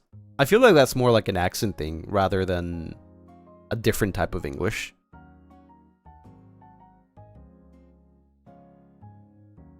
Battery? Battery? Battery. I mean, I guess if you're English, maybe. Battery. That makes sense. Battery, right? Right? Have I been saying battery wrong this whole time? Isn't it battery? It's battery, right?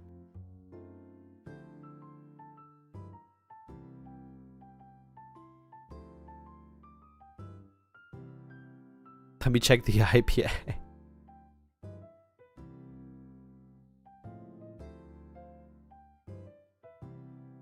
It's battery in Glizzyland. Yeah. Glizzyland? Glizzyland? Sounds very British. Wait, when you say battery? No. What? How about advertisement? Advertisement. What do you say? Advertisement? Both work.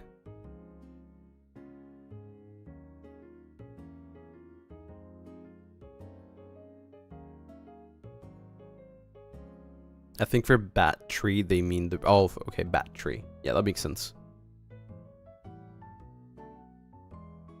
How about the classic butter? Butter. Butter. Smooth like butter. Like criminal undercover. Imagine if you said smooth like butter. Butter. How else would butter? Yeah, butter. Butter. Buttocks.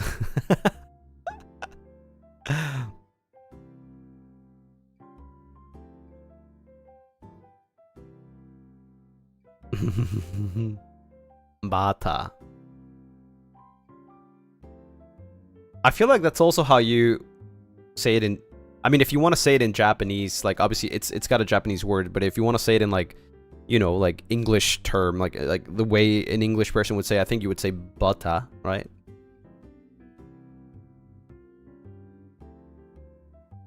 Do you listen to BTS? Not really, but I've heard some songs. How about schedule? I mean schedule. It's pretty simple. Schedule. I know some people say schedule. Data or data? I use both. Depends on the context.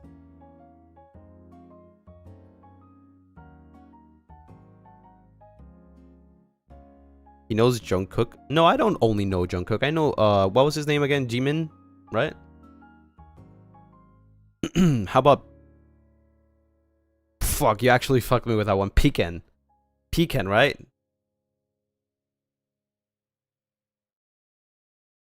Pecan.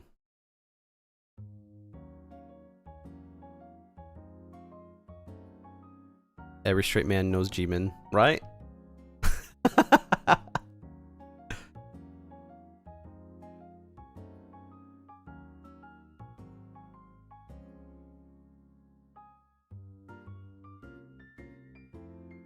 Pecan. Thanks. I'll be right back. I'll go.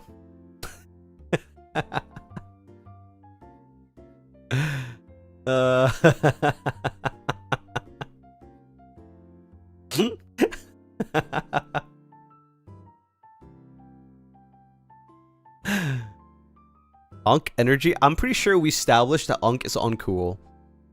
I don't think I'm uncool. I think I'm pretty cool.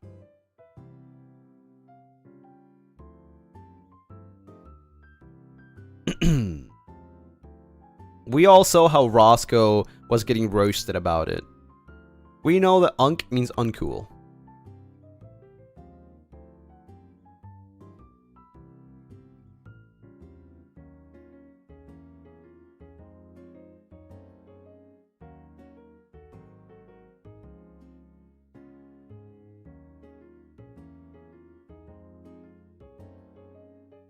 Merriam-Webster will come after you for this. It probably will. What are they gonna do? Correct me?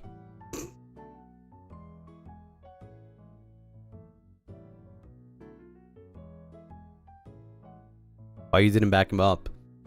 Hell no, I'm not gonna be getting roasted by normies. What? That's his battle.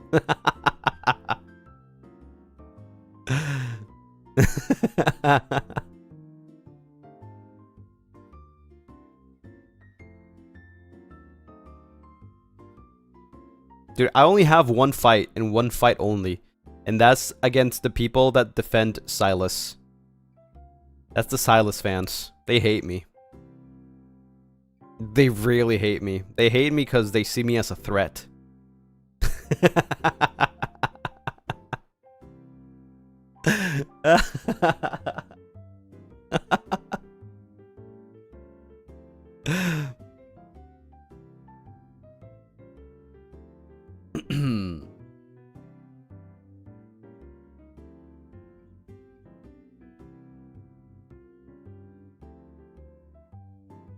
Rage bait.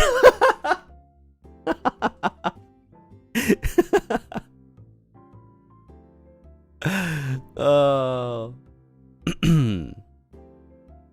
I mean, even the developers see Silas, like, they see me as a threat because, like, they were like, holy frick, we need to make Silas a vampire.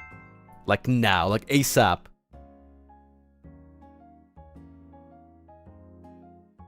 Sweet Tori, thank you for the super. Nah, as a Silas and Zane lover, I don't hate you. Aw.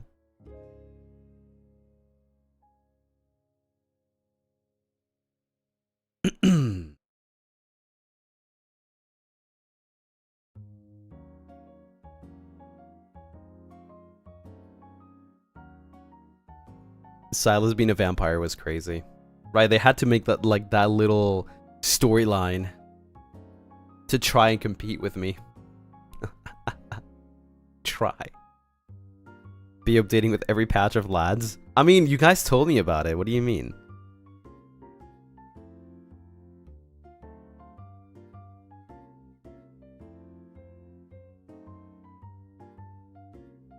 So you think you're most like Silas out of all the lad boys? No, but it's like he has like very similar features, I guess.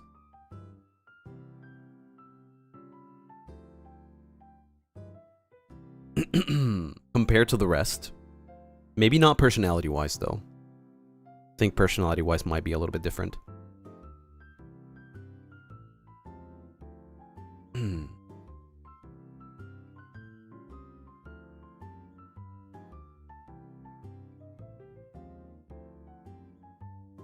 have a type? Maybe by looks?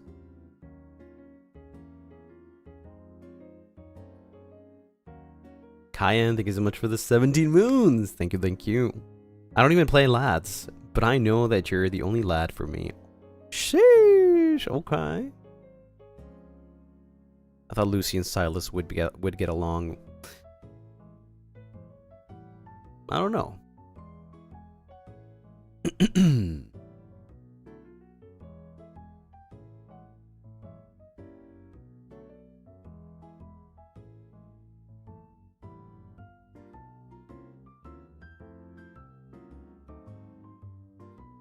You don't know anything about Silas. You don't need to. You have me here.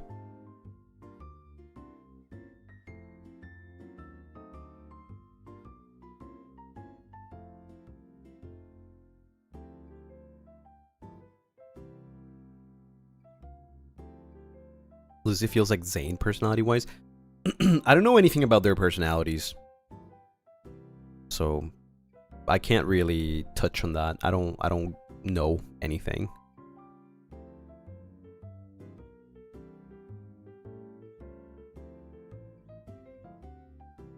Let me do a little quick Google.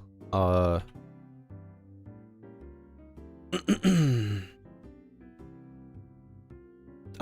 that's kind of funny. He is an INTJ. Guess who's an INTJ?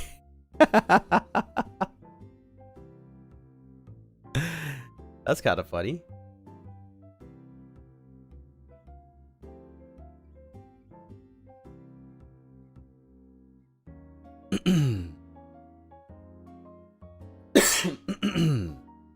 Okay, we're getting a little... Okay, it says, Zane from Love and Deep Space is a stoic, pragmatic, and seemingly cold cardiac surgeon who is deeply caring, responsible, and gentle beneath his reserved exterior, often showing love through acts of service and quiet protection. Though he can appear aloof or awkward initially, he's fiercely dedicated to his work, highly self-disciplined, and struggles with deep-seated anxieties about harming those who he loves, leading to a protective yet sometimes emotionally guarded personality. Sounds about right. She Guy Radon, thank you so much for the 2 moons. Thank you, thank you. Lucy and the kind Lunarists, especially those who keep gifting me, you are so sweet. Aw. Welcome back for 2 months. 2 moons.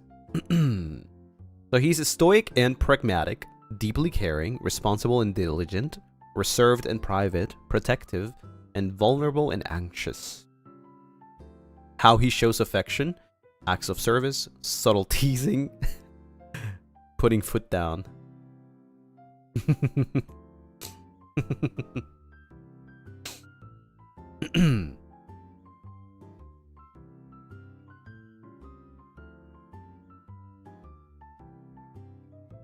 You're more possessive. Am I?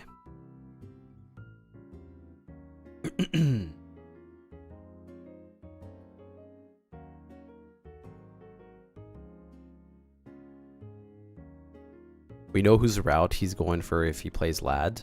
I mean, if I were to play lad, why would I choose somebody that's just like me?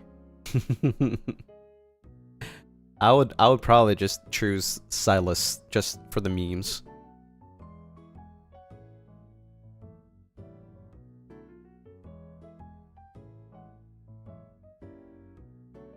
Just for the memes.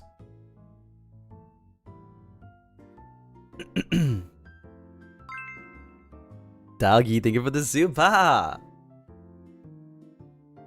I'm filled with greed, so I can have both you and Silas at the same time. But I love the vamp more. Hey, that's fine. I mean, at the end of the day, Silas is just a video game.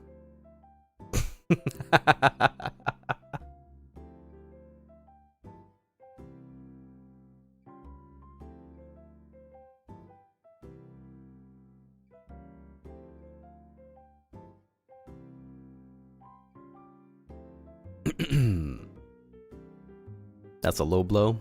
It's just a fact.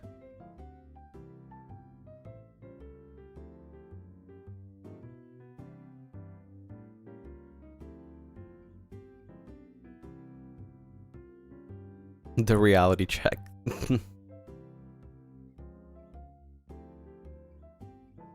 And the new update, you live in the same house as them. They look more real now. That's crazy. That is crazy.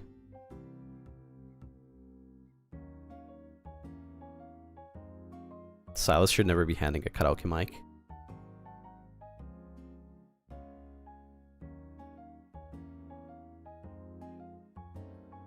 He's gonna get attacked by the Silas girlie on TikTok. Oh my god, yeah.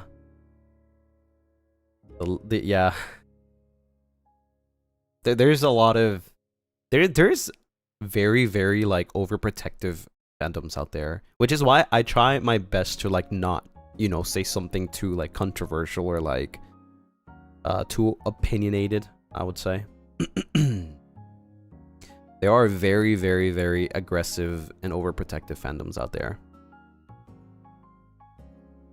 Which is why I'm also, like, very vocal about it. Like, if that were to be a thing in the future, like, anybody, you know, says something bad about me or, like, just, I don't know, just in general tries to, like, you know, paint me in a different way. I don't want, like, I don't want Lunaris to engage on that. Because I don't want my community to be that, like, toxic, overprotective kind, you know? Yeah, don't get rage baited. Don't, unless it's by me. Don't engage in, like, hate. I'm a newer fan, but I already like you. Oh, sorry, I accidentally changed. Maybe in the future, though. Your streams and your community. Yippee! Welcome. I wouldn't say that. I would be angry off screen. I mean, yeah, that's fine. It's okay to be, like, upset and, you know, angry. Like, a lot of people share misinformation and stuff like that. And, it's okay to feel, like, frustrated about it. But, like, yeah, I would appreciate if, like, the Lunaris just don't engage in that kind of, like, activities, right? I don't need nobody, like, protecting me or defending me. And that way we can keep the community clean.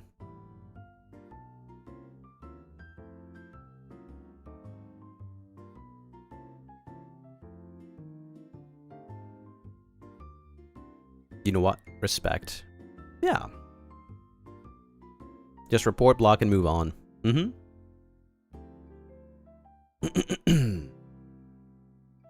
It'll make it worse. It'll just, yeah, it'll just, like, you know, that's what they want. That's what they want.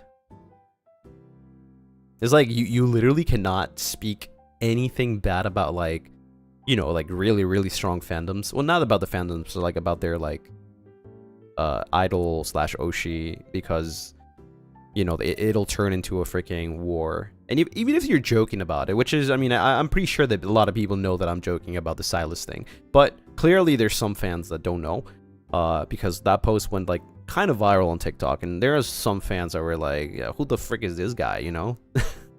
And I'm like, brother, I don't know, it takes 2 seconds. It just takes 2 seconds to know that I'm joking. They take it way too seriously. I'm too old to be bothered by other people's opinions unless they speak against the Lunar Tide duet. That makes sense. And some fell in love with you. I mean, but that's super healthy, no? That's like, obviously, you don't fall for the rage bait. It's clearly a joke, and then I don't know, you decide to check me out. You know, that's fine. They didn't know the context, and that happens a lot because clips are like that. Clips are very out of context.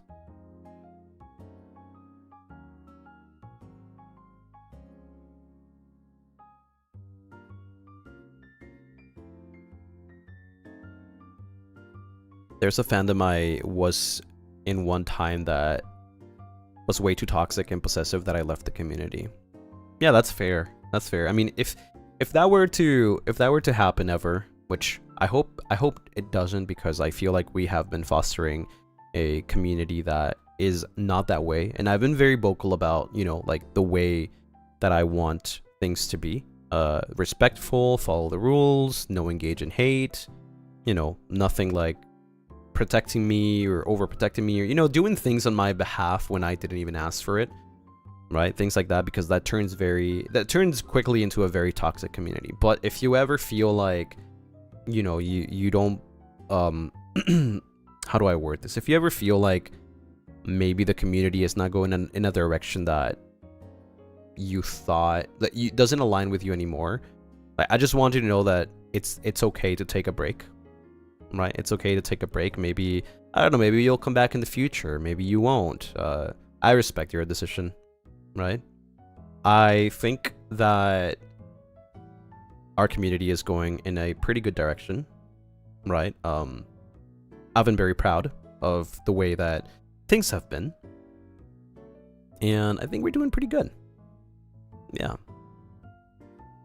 but definitely if you ever feel like, I don't know, the thing is, like, it's very, there's a lot of feelings, you know. I'm saying this because I've seen a lot of Lunaris. I try my best not to like engage in these posts because they're very like emotionally charged, and I don't want to say something wrong, right? But I see a lot of Lunarists that are always like posting, not always, but sometimes those posts do reach my timeline. And I see that some Lunarists think that they're not doing enough, or they don't belong, or I don't know, maybe the community just doesn't fit them. And to that, I mean, all I can say is that maybe, I don't know, maybe just have somebody that you can talk to, or if you need to, take a break. And yeah, you know, it'll be okay. I'm not gonna hold any grudge or like hate you for not being here.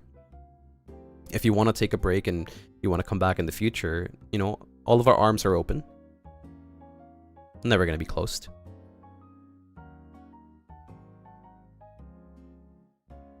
Yeah, I think it's normal to have those kind of thoughts. Yeah, I agree. I think it's pretty normal. A lot of people think so. But I just want you to know that you should never... I mean, it's okay to think that you don't do enough, but that is not the case. And you should tell that to yourself, right? Because whatever you're doing is enough. Even just existing is enough. You can't watch the streams and and that makes you feel less like a Lunaris. Well, that's not true. You're still the same Lunaris as anyone that could be here every day. You know, it doesn't make you any less of a Lunarist.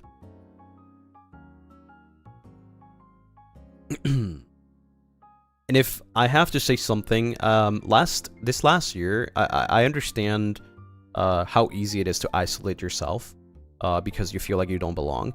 The past year, I isolated myself a lot from like just in general friends and stuff. Even though I did reach out to a lot of people for like collabs and even Soul Vault, I isolated myself a lot, like not talking to many people, or sometimes just not replying because I just didn't have the energy to.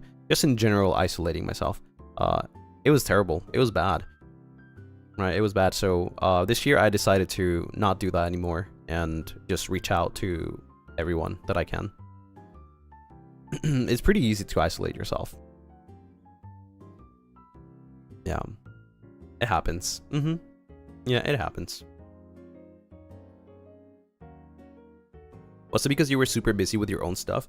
It was because of that, but also because like I just couldn't find the energy. I just literally could not find the energy to like do certain things, right? And as an introvert, it does take a lot of energy for me to like reach out, so it's easier for me to isolate myself. Right? It's way easier for me to isolate myself because that way I can just like forever recharge.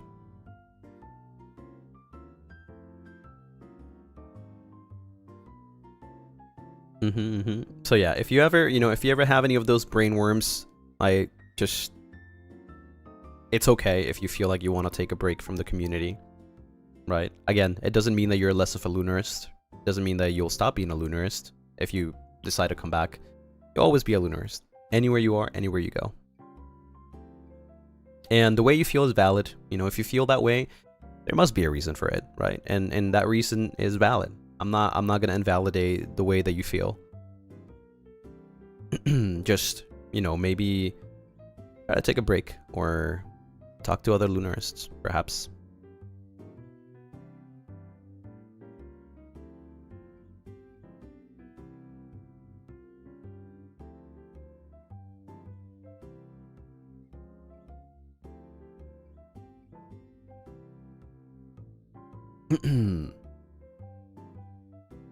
Practice self-compassion. Yeah, that's hard. That's hard. But yeah, that's true. That's true.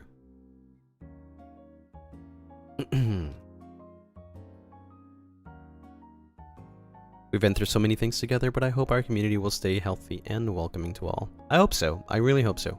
I think, like I said, I think we're doing pretty good. This is also wholesome. I'm glad that I found this community, even if it was a year after your debut. Better late than never. Never too late.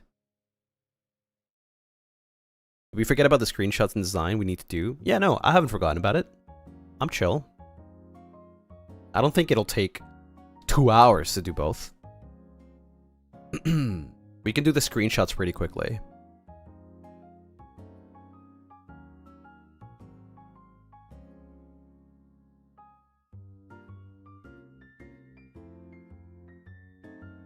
Longer Zatsu today. It's just like we have been talking about like so many things. I just don't want to interrupt it, I just don't want to interrupt it. I feel like we've got some pretty good topics to talk about today. Well, I mean, we always do, but it's like this time around it's kind of hard to like interrupt the topic. You have no idea, we missed you a lot. I missed you guys too. Especially when like my Saturday streams are at an off time, right? So it makes it even longer.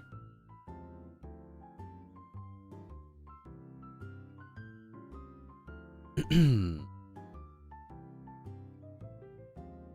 sorry I'm late. How has your day been?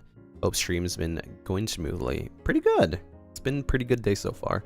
I did wake up very late today though. I woke up like at 1 p.m. That is very not normal for me. That is very not normal for me. Oh my god, I gotta tell you about something. The most random thing I'm telling you, this is like peak random, okay? I woke up late and I heard a knock on my door. And so I opened the door and it was the maintenance for the heater, right? Again, they did not fix it. They are still fixing it or ordering a new one or something. I don't know. Every time they come, they still do the same thing. They still like check They take like 1-2 hours to check it. They can't fix it. They're like, oh, we're gonna order a new one. They have told me that 3 times already.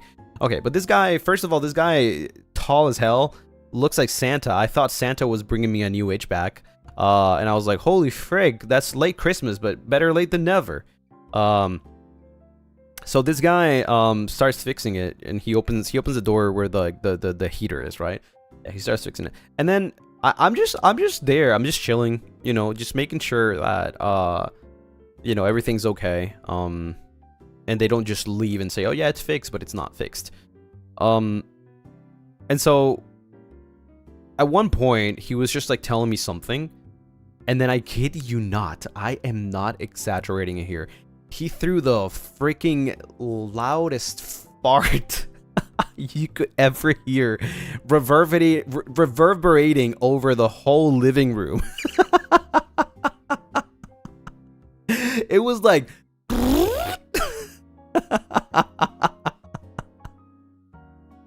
it sounded so loud, dude. And then he just keeps talking like nothing happened, and I just like I look down. I don't look at it. I cannot look at him in the eye at that point. I'm like, yeah, so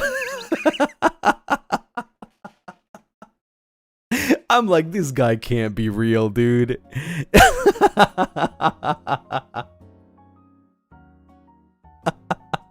Bro just nuked my place.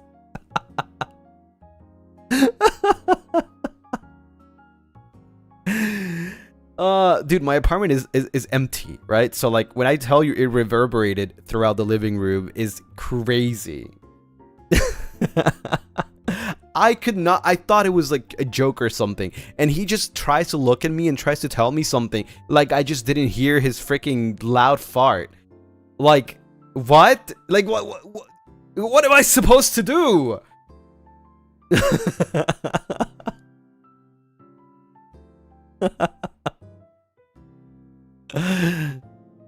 Oh my god. He just kept talking like like nothing happened. I bet he wants to apologize. Hell no! He was just talking about the freaking heater. I don't even know how that happened. At least it didn't smell. I wasn't close. I was at the other side of the living room. That's why I'm telling you, I could hear it from there. Like, it was loud. It was loud.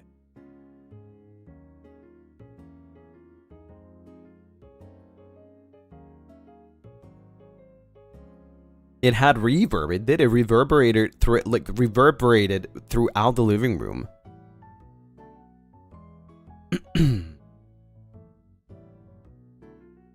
Actually, insane.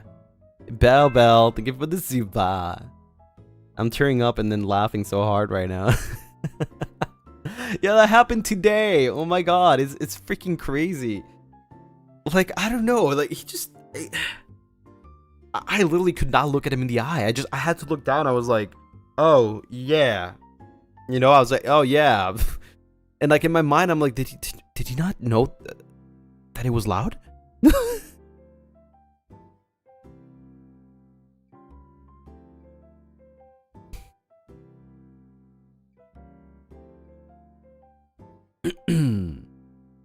Thought it was an earthquake. It's amazing you haven't laughed at that. Why would I laugh? No. I do not want to interact. I had to look down when he talked to me. I was like quote unquote doing something. Like I didn't hear it. You know, like I like, yeah, you know, he farted. I didn't hear it. It's all good, man.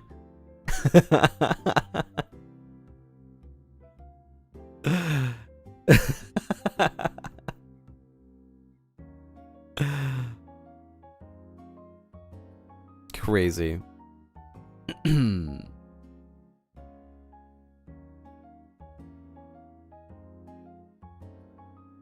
What was that? Imagine. Oh, I should have called him out. Fuck. I should have just said, what was that? Wait, let me move over here really quickly. Let's do screenshots while we were talking. Where was it? I think it was here.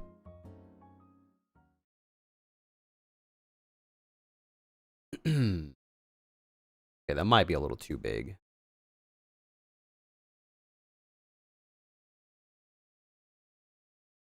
So we need music.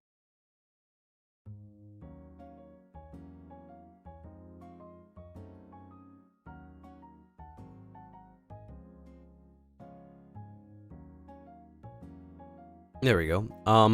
Let me take this off. Hope you guys don't mind the chat. I'll just leave it there. Screenshots.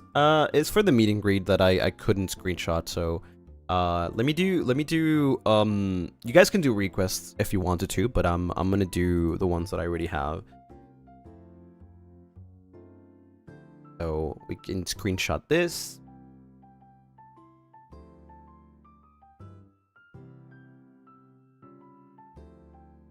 But yeah, if you have any specific like requests, just let me know, but I'm gonna go through all of them regardless. You guys can take pictures if you want.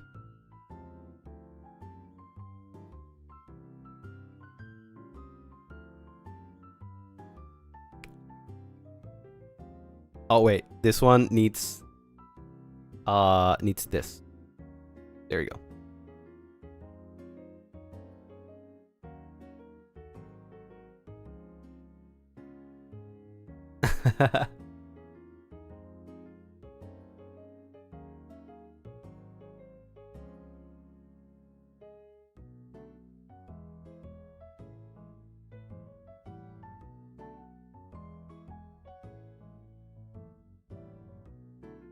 Wait, this one needs to get rid of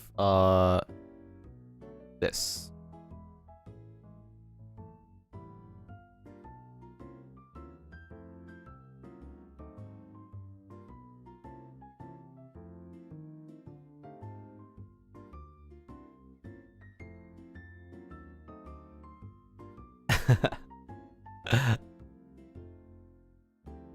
Let's see. I think I can also do this without this.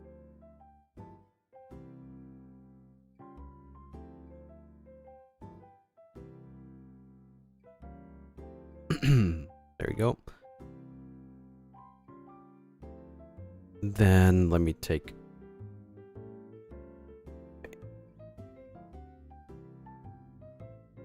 There we go.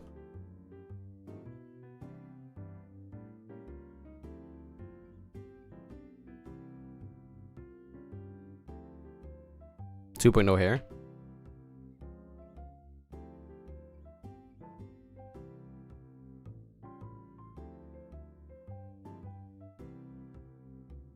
This one goes well with this too.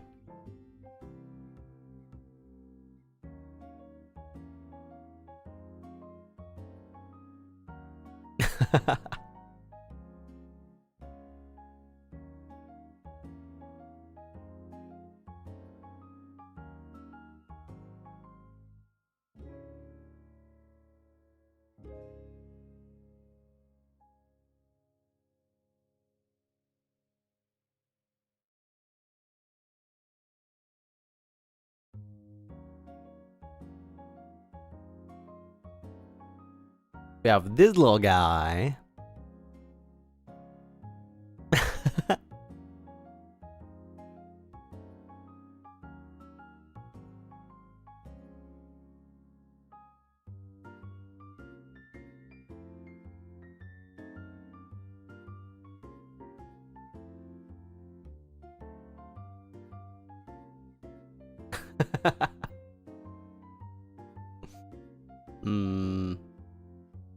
Oh yeah, this one. Moshi moshi. Moshi moshi. Yeah.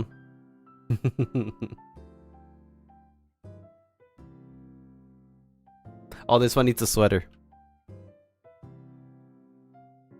There you go. Moshi moshi.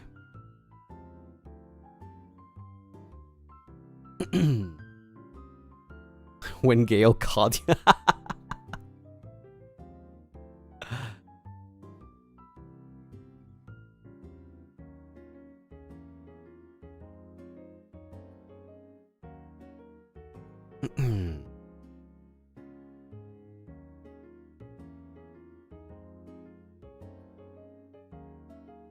You still have the rimless glasses? No, these are all the ones that I made on during that one stream, remember?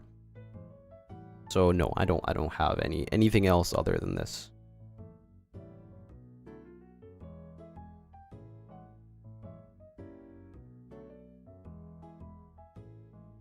And have this.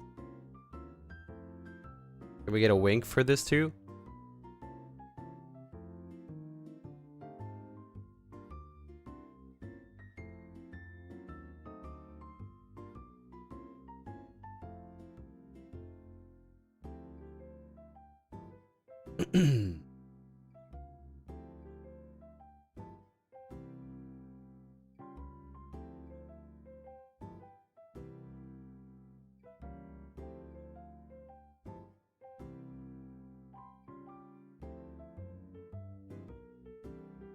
Yep.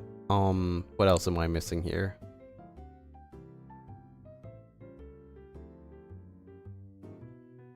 I mean, we started with this. 2.0. 1.0. I can also...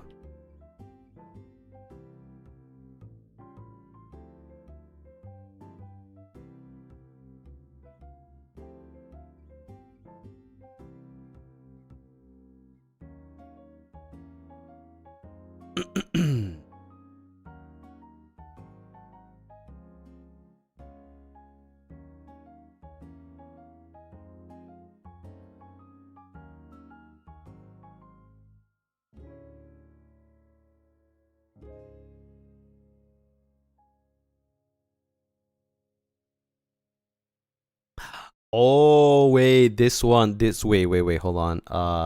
Let me do this, and grab this and this.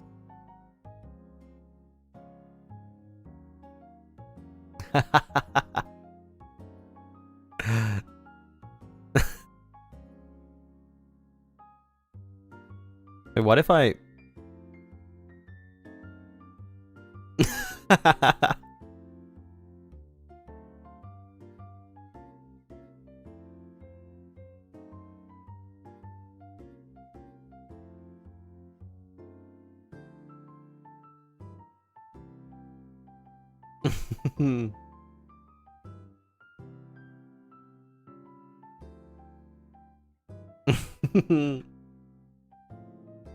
Ashley, thank you for the super. Bro, I just got here. Why am I on a leash?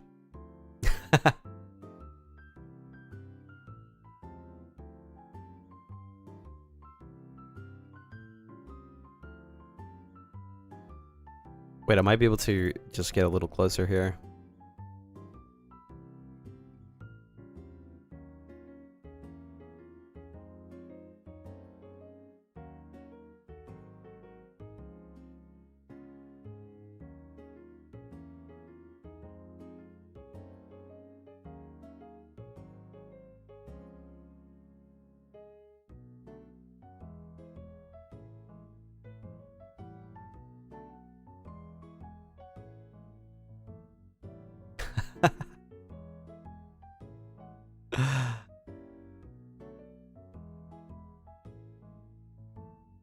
Maybe I should do all my streams like this.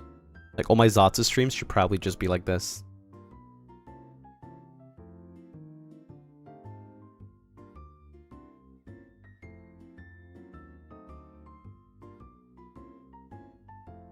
Mike Truffles, thank you for the super. Whoa there, I'm the sheriff. What the hell? You close, bro. Only Lucy, only Lucy.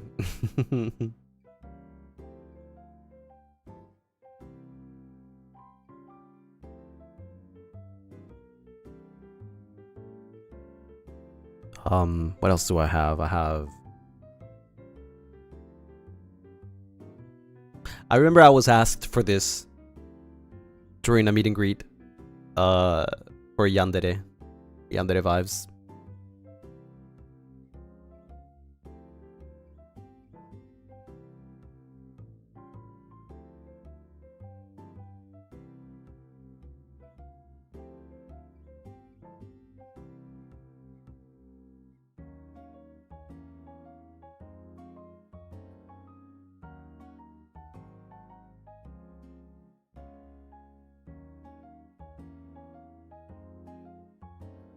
What if can I?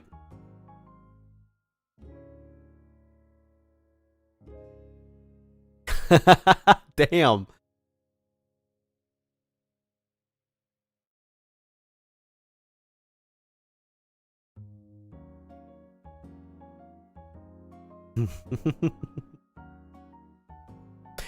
That's a lethal combination.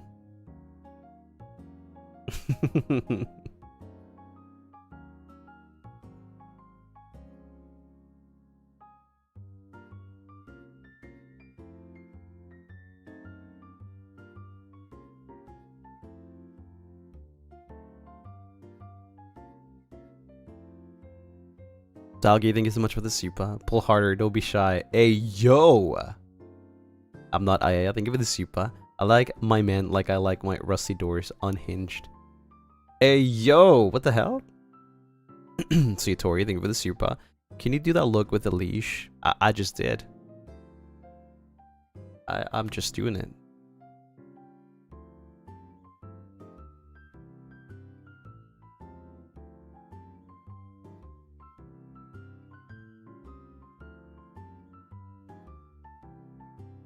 She did it right after I sent it.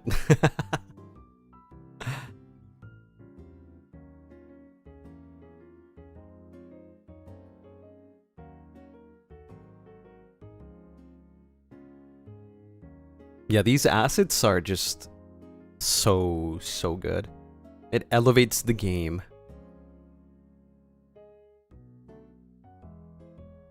2.0 hair.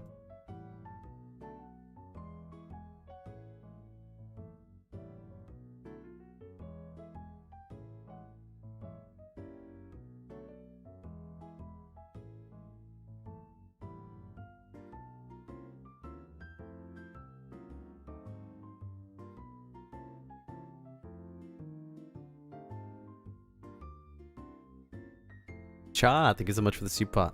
Say something in ASMR, pretty please. Say something. Alice, thank you for the 13 moons. Thank you, thank you. Sir, I nearly choked on my ice cream. This is illegal. You wouldn't say tsuki ga kirei desu ne in this, like... You wouldn't say that. That sounds more romantic than anything.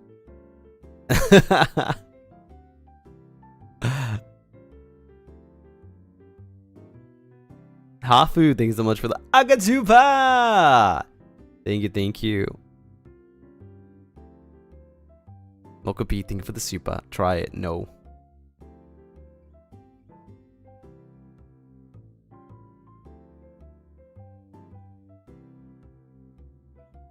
The Nation Mark, thank you so much for the super.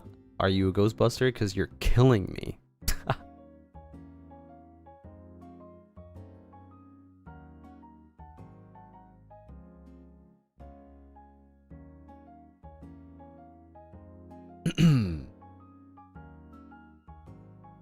Let me give you guys a clip.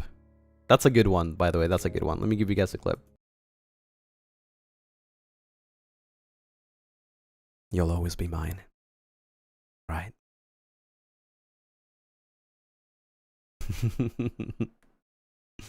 There you go. There's your clip.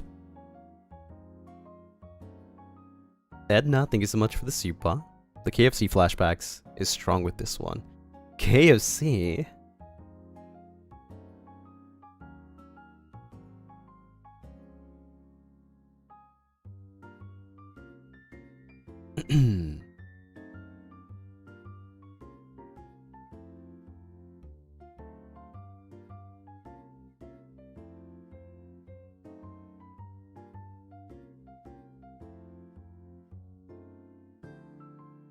You pulled this asset out of the first time in that KFC game. Oh, you're right. Right. Remember that. Yeah. Sky Latte, thank you for the super. Thanks for blessing my ears.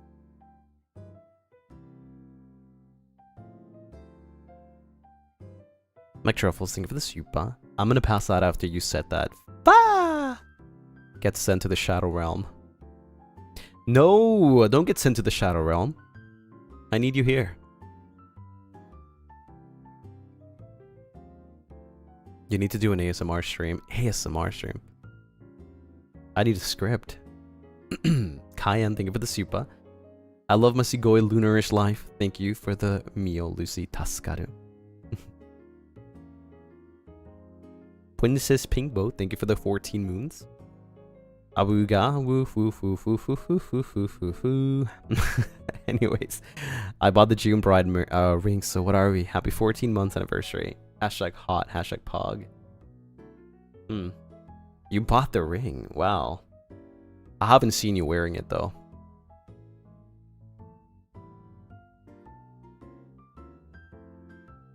Please read the full. Hell no.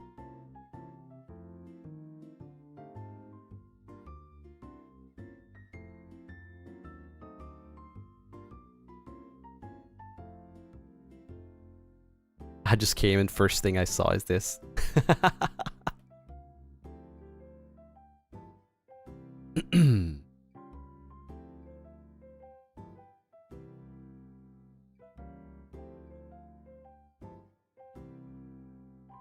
But yeah. I guess these are all the screenshots. We went through all of the assets. Hopefully you guys can screenshot it even after as well, if you want to. What about the ones with the ring?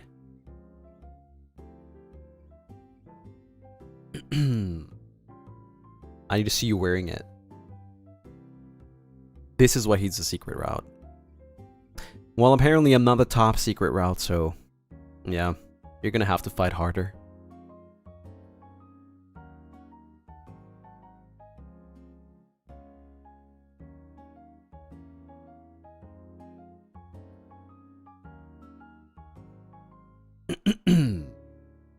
Technically, I would definitely be yours, Lucy. However, Kaz has me stuck with them due to a contract.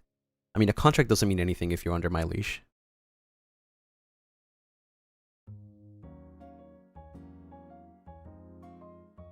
Cha, thank you for the super.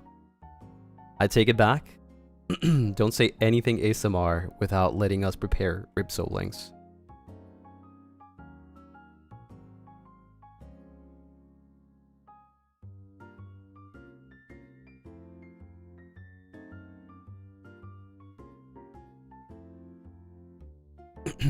Let's see, where is this again? What button was it? There we go. Mokabi, thank you for the super. And if the ring doesn't fit, we'll make it fit.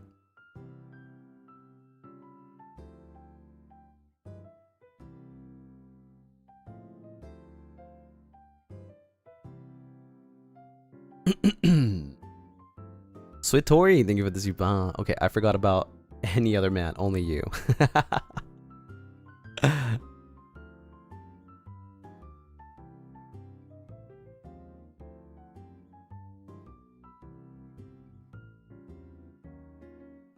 Is there a full forehead exposed? Not really. Not really. It's only during certain occasions that I can do it. Chat, how we doing? Well, it's okay. I'll give you guys some time to breathe. It's time to pull the storybook to read. So let me transition into over here. And he says he's got no Riz. I don't think I got Riz. Gracie, thank you for the super. I'm lost. Can you give me directions to your heart? Can I? We need music here. Do we need music? I don't think we do, actually, because we're reading. So, let me really quickly get to it. Just give me 1 second.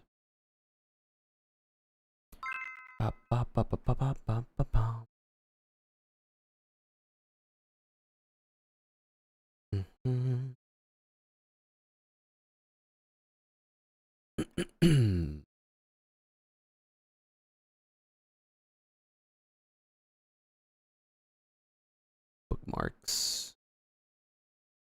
There we go. Live in the void, think of the super. What's lurking? Who let you have this much power? It was the Lunarists. Star Knight, thank you for the super. Oh my god, Lucy, my master, you know I can't lose you just like a fish can't lose the water. Taskaru. Wow, that's so poetic, actually. Very, very poetic. Now, let me go, I think, here. Okay.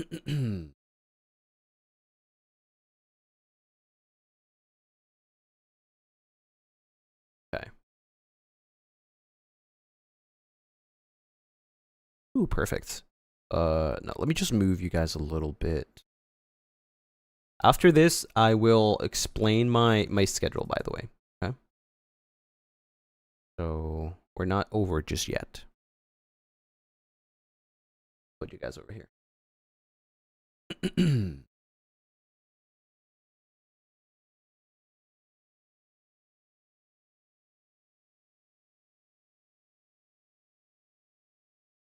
Put these over here. All right, let's start. Beautiful artwork. We looked at this last time that we weren't able to read the whole thing. We already went through the contents. Let's reread the prologue. Okay. Let's go deeper here. Zoom in a little more. Lost. A word that chills my heart like winter wind, and one that fits too well for the souls who wander around aimlessly through the long, cold nights of this world. I don't remember how long I wandered before he found me. Time had frozen around me. The snow fell slowly without sound, and the darkness pressed close, heavy, endless. Even the stars seemed to have forgotten my name. You see, when you are lost inside yourself, time doesn't move, it lingers. Fragile as snowflakes falling over glass. I thought I was alone in that endless winter until he appeared. He walked through the cold night, as though it were his home, the moonlight clinging to him like it had been waiting. His eyes, even though they were a sharp and deep shade of red that resembled blood, were gentle, magnetic. And when they met mine, something inside me stirred, something I thought I'd forgotten how to feel a long time ago. He didn't ask who I was, where I came from, or what I've done. He simply said, "You look tired. Let's get you home." And in that moment, I remembered what it felt like to be seen. They call him many names, a wanderer, a friend, and even a curse. However, to me and many others, he ended up being a blessing. Up until this day, I don't know which of those names might be true. I only know that where he walks, souls remember how to dream again. These are our stories, the ones he gathered, the souls he touched, the lives he mended with nothing but quiet kindness, and how we went from lost to found. Nice. I really like the way this is written. It's really good. Chapter 1. You guys can't really see the whole thing, so I'm just going to try to zoom out like that. There you go. There was once a creature. Oh, wait, sorry. Chapter 1. The story of Envy Hedwig. There once was a creature who was among the shadows, named Skull, who was always alone, as their mind was always scattered, looking for a place to call home or a place to belong. He spent many centuries wishing for one. All he had done and all he had known was to help others. And he wanted to receive nothing in return. He always wished and hoped that everyone he crossed paths with would be able to have the life they wanted, even if he couldn't.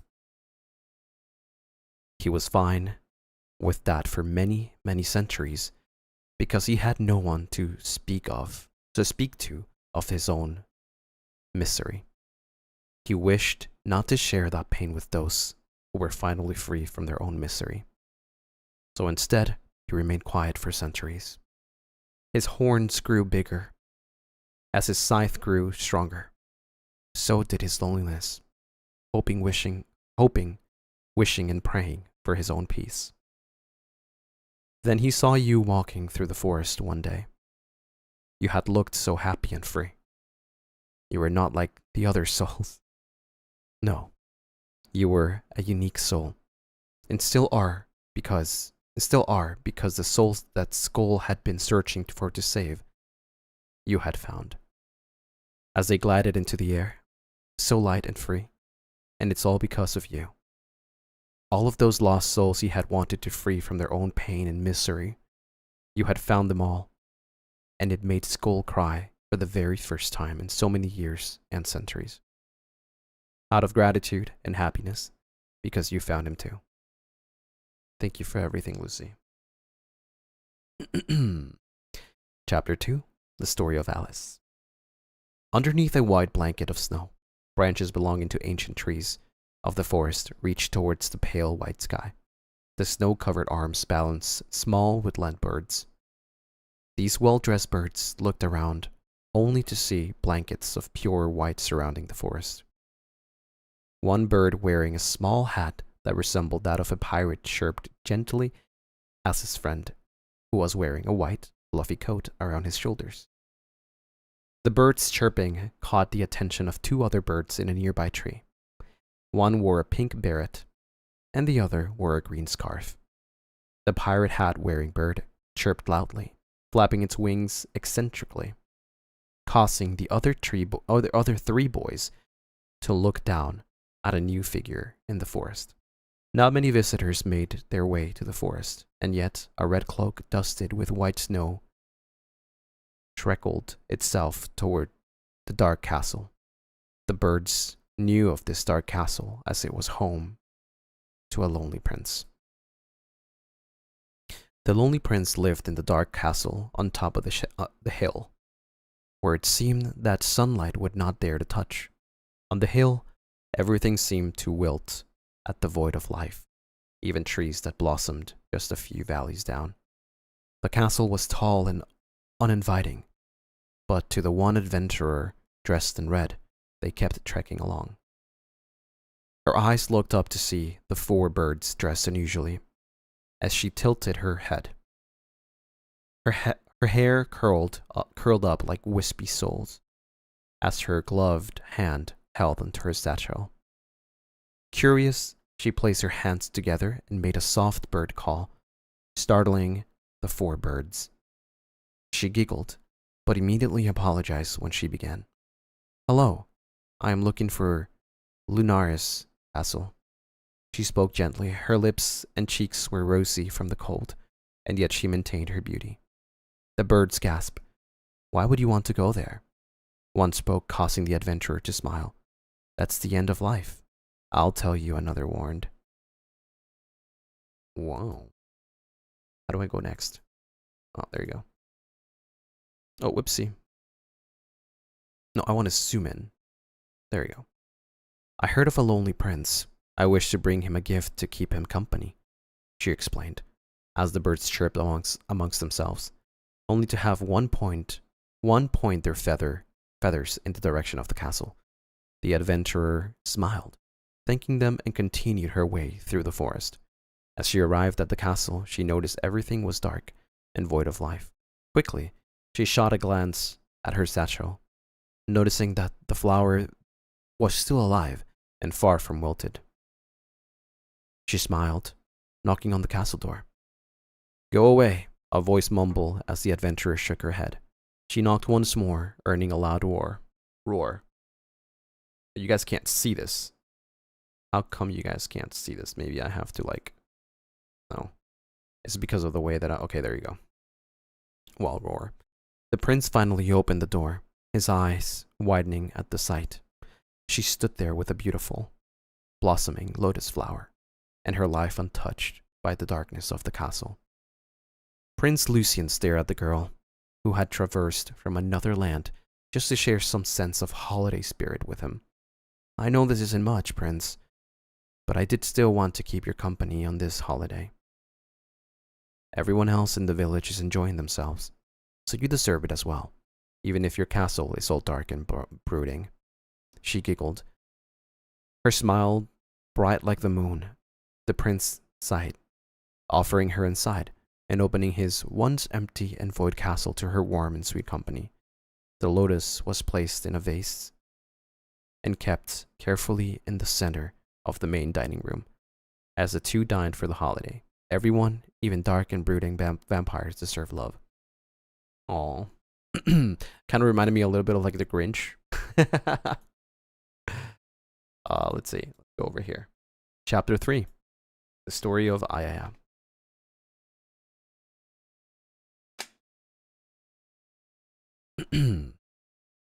By day, she's a keeper of forgotten gardens, tending to rare and forbidden plants in the shadows of towering steel structures, coaxing life to bloom in places where it should not. But as the sun sets, she trades her gardening tools for a blade, becoming a quiet wanderer in the digital world, a silent fighter in the night. It's a life she never expected, built on loss, yet one that has found its strange purpose. Damn, okay. 2025 has been a year of overwhelming losses. One of the hardest blows came when she lost her job, leaving her adrift and uncertain of what to do next. To make things worse, she fell victim to a scam during that time, adding more weight to the burden. But amid the turmoil, something unexpected happened. One cold winter night, early in the year, she stumbled upon a man, a vampire, singing, with his companions in her usual spot.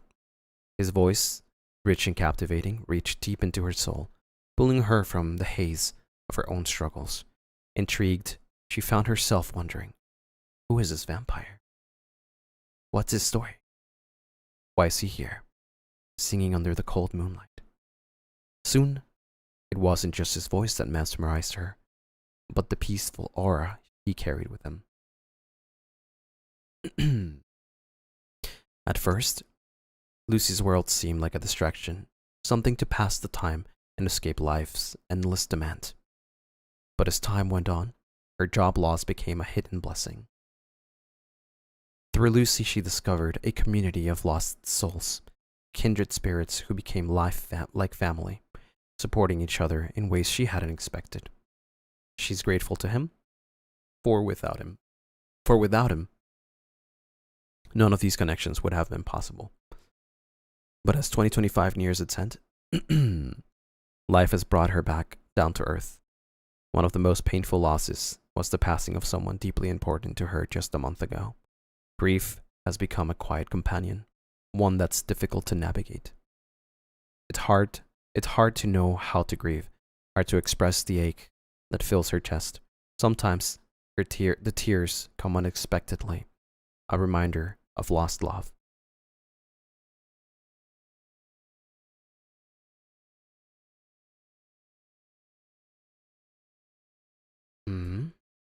How do I...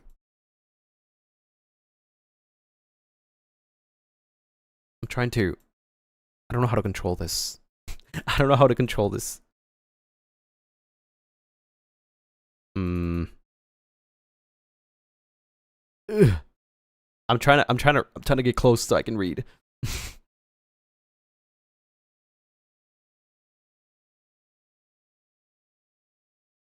There we go. Yet in these moments, Lucy's words have been a steadying force. His voice, calm and reassuring, offer a clarity that cuts through the noise, reaching her in ways she can't explain. Though this year has been filled with heartache, it also carries the gift of transformation.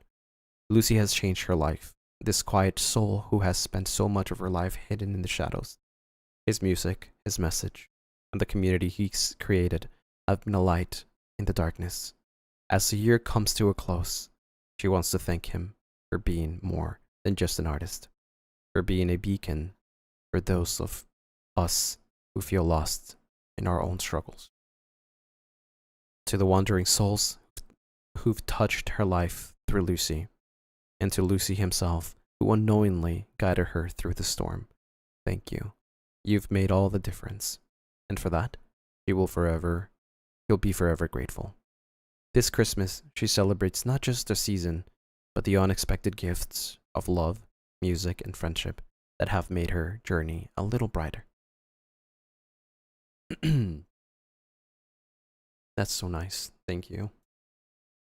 Chapter 4. The story of K. Ever since I lost any kind of motivation, I started to lack more and more in the things that I like, closing myself off, not even trying to be me and socialize, always lurking and never getting any kind of improvement on the things that I used to enjoy. That was until I discovered Lucien. At first, something in me never wavered and thought, maybe it's just some VTuber I get bored of. Because normally, I never stuck with a streamer or never felt attracted to them or their content to even feel like staying. And I was too anxious to even get to socialize with the community. But with Lucien, I did give it a try and actually got hooked on his charms. It's really not about his voice or some sort of fan service type of thing that got me interested, but more like how passionate and loving of his community he was, and super supportive. That really genuinely gave me the motivation to start posting art and go back to drawing. Even if I never drew him in the first months, I joined the FSP community.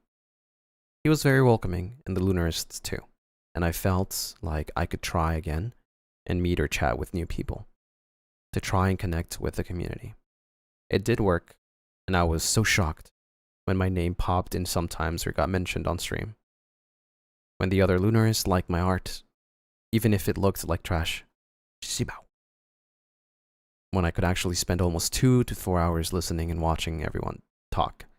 When I felt motivated to draw again and try to see a better future for me, because there were people who genuinely supported me and gave me advice. To me, Lucien is the greatest role model for never giving up, to never stop following my dreams, and to actually progress, even if I do it slowly. I still like sometimes or procrastinate, but through the whole year, I looked and watched his streams. I feel more energized and more sociable, even for just one bit. Yippee!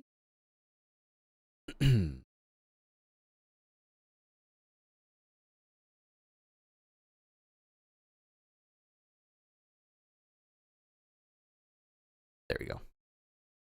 So every time he says or jokes that Lunaris will always come back to him, he's not joking. I will literally come back and watch every stream for comfort, to assure myself that, damn, he does all that stuff and absolutely nails it. I want to be like him, too, and take my dreams out of my brain. Because he is able to do stuff, I give myself a little hope that I can also do that. Even if in the end I won't, I know someday I will. And Lucien is proof that I can, because he is someone that I really look up to. I still lurk. I like watching how he and the rest interact and get silly moments, or emotional moments with the rest of the Lunarists. But I'm still there, and I'm happy I can enjoy something, even if I'm not active, because he really is important to me. He has done and said so many things that got through me, and I am really grateful to have him as my role model. That helps me out of my mental cage. Kamba, thank you. Chapter 5, Limochi. What does Lucien Lunaris mean to me? I always ask myself this question every day. When I'm in Lucy's presence, in his pre-chat, listening to him sing or playing games that are funny, cute, or scary, it has brought to me to realize that I have always loved his personality as a person. He has always made me and the Lunaris feel very safe.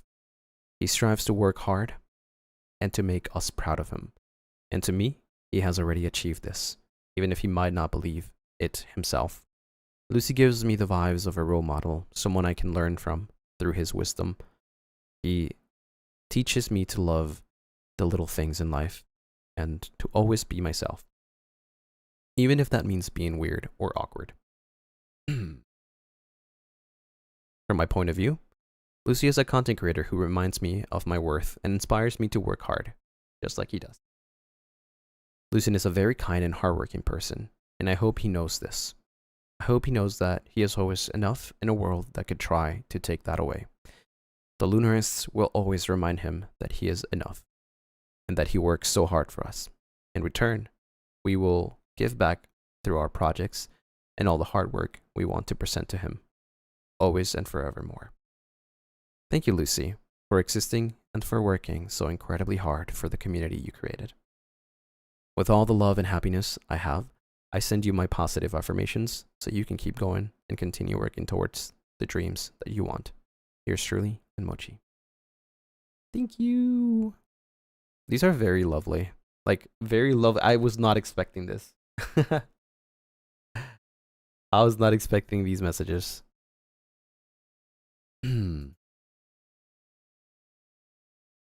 Chapter 6, The Story of Mooncake Cherry.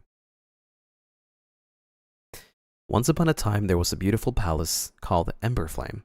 In that beautiful place lived a queen and a king with their daughter. The beautiful girl knew how to control her powers of pink incineration since she was 10 years old. As years passed, everything for the family Crimson Flame was going great, celebrating important events until one day, in the birthday of the princess, a terrible tragedy happened. The enemy kingdom broke all the windows and came inside the castle.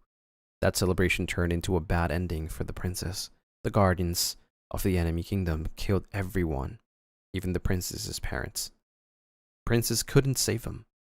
She had terrible guilt creeping in her heart. After that day, the princess found a strange woman who turned her into an immortal soul. The princess's eyes now turned into black scleras with pink pupils. Her powers didn't disappear, they evolved. The princess now can summon weapons with her pink fire, and she can turn into her soul form anytime she wants. The princess now was known with the name of Midnight Reaper, and she would spend her time walking or floating in the veil of the full moon. With her pink fire scythe in hand, one night an unknown man appeared beside her. The princess looked at him, serious, a little nervous. The unknown man was a vampire. She asked him, "Who are you?" And the vampire looked at her with a soft smile, saying his name, which was Lucien. The princess said her name too. The vampire wanderer nodded. They kept looking at the moon. After some time, the princess told her history to the vampire. Once she finished, the vampire looked sad for the terrible fate of that princess. Then he told her if she wants to come with him to a special place, where there were more souls like her, called Lunarists. The princess thought about it for a moment. After having her final decision, she said yes. Lucien was happy, and they got up, the princess following Lucien. After some minutes, they arrived. The princess was slightly surprised that the place looked so cozy and calm. The other souls noticed that Lucien had a new guest, or a new member in the family. The princess introduced herself, and the souls were happy. They got closer to her and asked her some questions, which the princess answered. After that, the princess soon enjoyed the company of more souls, and of course, from that sweet and kind vampire. The princess smiled again. She had fun with her new soul friends. She is grateful that she found a new family, and she promised to protect all of them no matter what. Aw, it's so cute.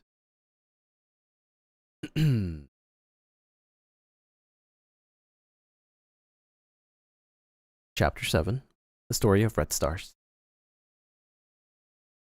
In a land not far from here, there was once a being that was too small to be called a creature, nor was it just an entity, as it indeed had a physical form and it could interact with the world.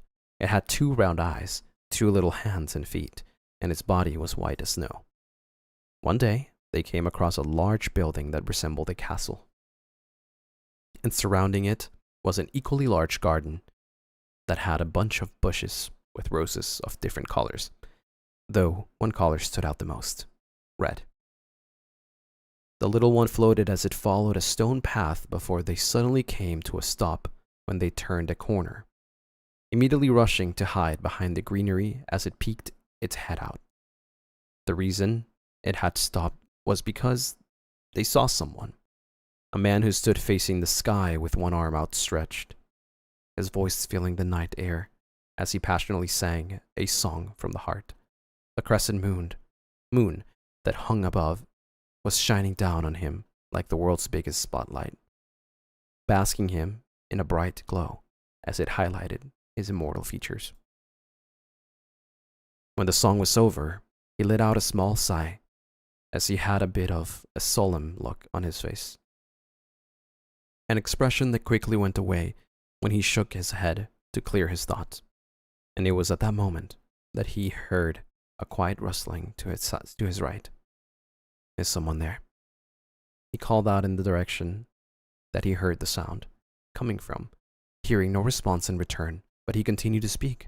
It's okay. You can come out. I won't hurt you. Very slowly, the male watched as the little being came out of hiding, quietly floating over as soon it came close enough for him to reach out and hold them, cradling them in his palms. Hello there. I haven't seen you around before. My name is Lucien. What's your name? Life for the little one changed after that fateful encounter, as it found themselves coming back to the garden again and again. Their conversations together slowly but surely grew in number and length as the two of them talked to each other more and more. In the beginning, they were a bit hesitant to approach him right away, each time, but soon enough, they gained the confidence to greet him first. And they started to visit him inside the castle rather than just stay lingering outside in the garden. On the days when he wasn't around, they quietly sat amongst the red roses, gazing up at the moon, waiting for him to come home, bundle up in their brand new cloak and crown, as both were a present from him. He made them smile, he made them laugh, sometimes he made them cry, but they were happy tears, and most of all, he made them feel like they belonged. They felt comfortable, they felt loved, and they felt safe. It was their wish for him to always be happy and be in good health. It was their hope that he knew how much he was appreciated, how much he was loved, because he deserves it all. Thank you, Lucien Lunaris. Oh, that's so cute, especially that part where like they're just like sitting there waiting until Lucien returns. That's so cute. EJ, thank you so much for the moon buff for 9 moons. Thank you, thank you.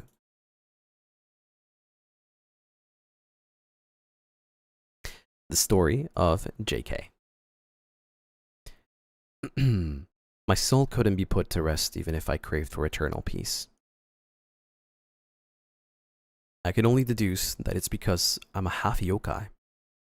My father is a fox deity. After all. But I haven't seen him once in my entire life. Wanting to meet him, I became an investigator to search for my father for many years while I was solving other cases. I was willing to dedicate my whole life just to find him, even if people think I'm crazy for believing that supernatural beings exist. Then I met Nahid, the man who showed me what love is through simple acts of service and sincere words.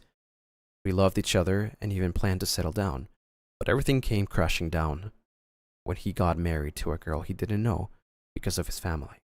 Heartbroken, I died sometime after their marriage. They claimed that my cause of death was a heart attack. Who knew that such a cliché scenario can lead to an investigator's demise? But here I am, a cold, numb, and lost soul, wandering from one place to another without a destination. I wish I forgot everything after dying. However, fate has led me aimless wandering to a singing voice. It's smooth like velvet, but it carries emotions that I know too well. I thought I would never feel again, but once I found the owner of that beautiful singing voice, I bawled like a kid. This world is cruel, but I still love you. Even if I sacrifice everything, I will protect you.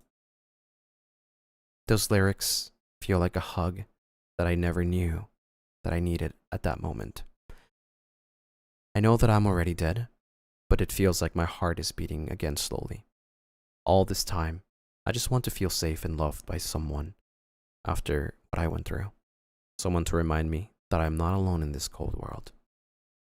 The singing suddenly stops. I hear a soft gasp before I feel a hand patting my head. It feels cold, like snow, but it still feels nice to me after not feeling anything for decades.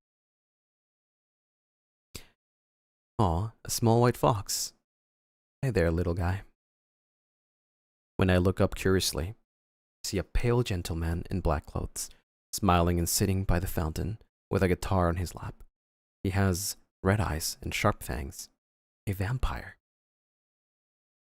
What happened, Val?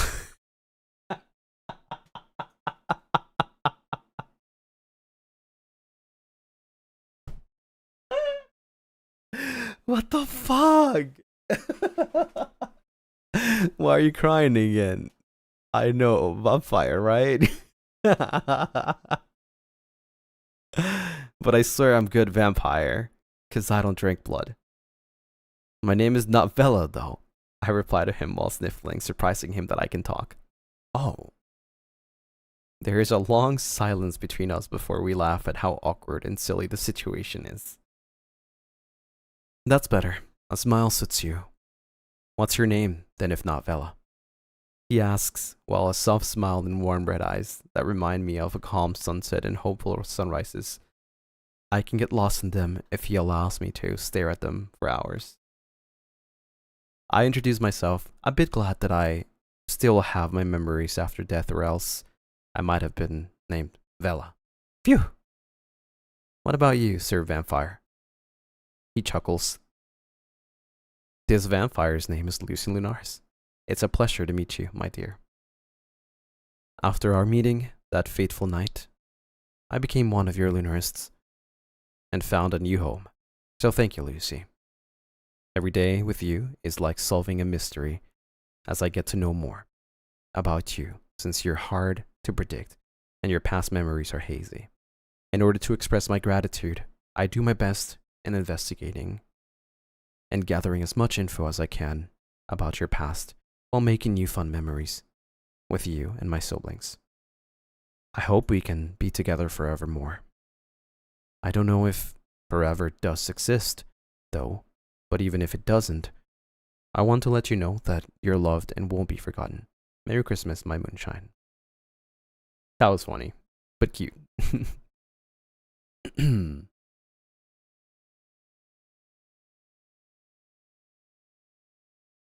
Chapter 9. The Story of Mokobi. I've lost sight of so many different things throughout the years before meeting you. You, whose radiance shines like the moon throughout the cold, wintry nights. Looking back on a not-so-distant past, the first time I encountered you from afar, I happened to stumble across your path as you were just wandering, as usual surrounded by your Lunarists, and laughter and warmth. I was just an outsider who felt as if I had trespassed onto a precious sanctuary. Your velvety and soothing voice drifted over to the shadows, where I loved to hide and watch from. Not wanting to disturb the peace, I hid. Even though as curious as I am, I had no expectations.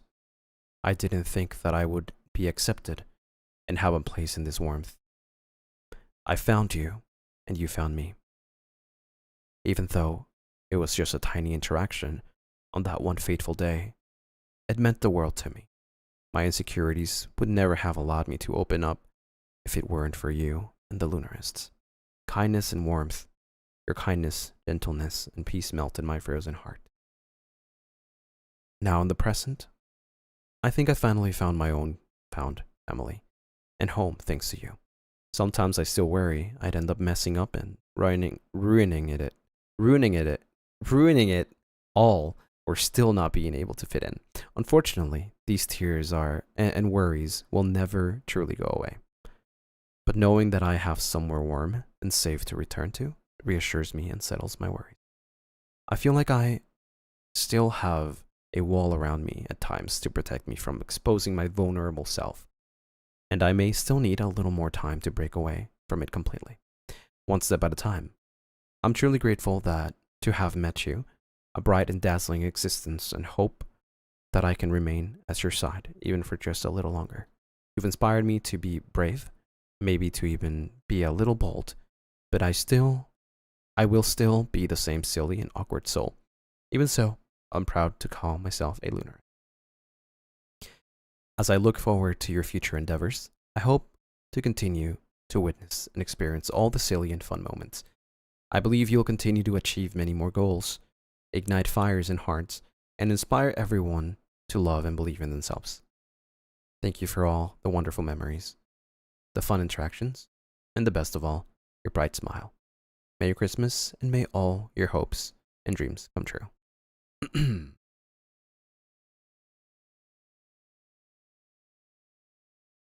Oopsie.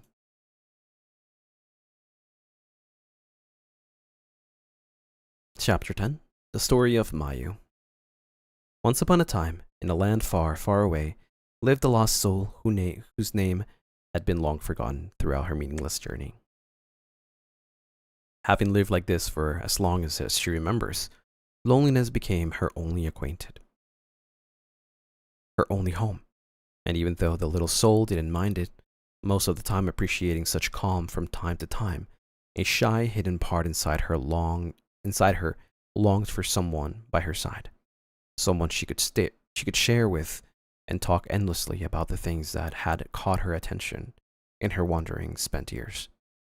Though she had known about that part of hers, she always buried it deeper and deeper every time it appeared in her thoughts.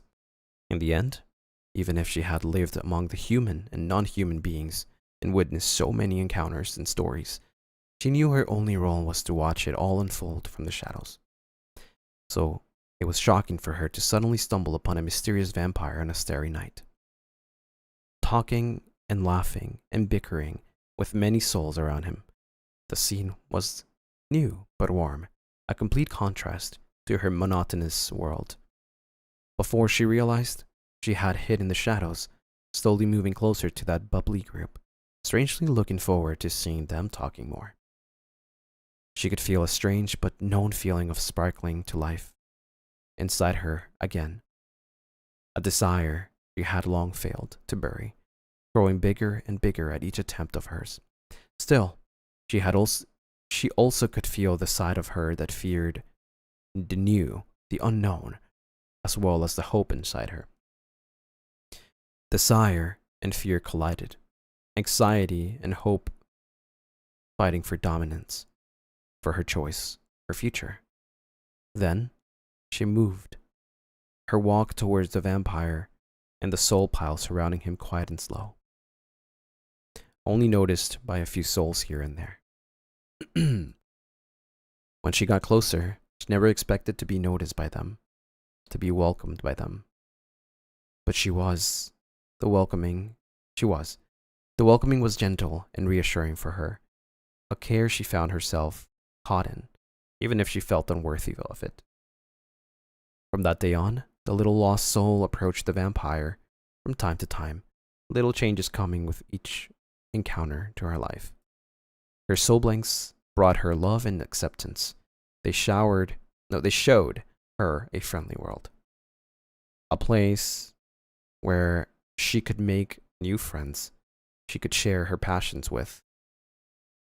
The vampire brought her a place to stay, to call home. He showed her the joy of smiling, of laughing, of living. Her dear vampire gave her a warmth that invaded her, changed her, making her believe for once she could be something. That it was okay for her to dream and pursue those things she had wanted for so long, but never gave herself a chance to do so. He gave her hope. The lost soul who never once expected to be remembered, to be loved, nor to feel alive.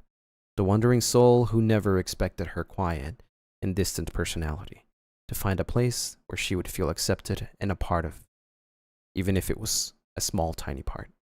But that vampire showed her how wrong she was, how even someone like her could find happiness and be loved. Those lessons are things she will never forget, are things she will carry with her so dearly for the rest of her existence. The hope and joy of living and trying. Beautiful.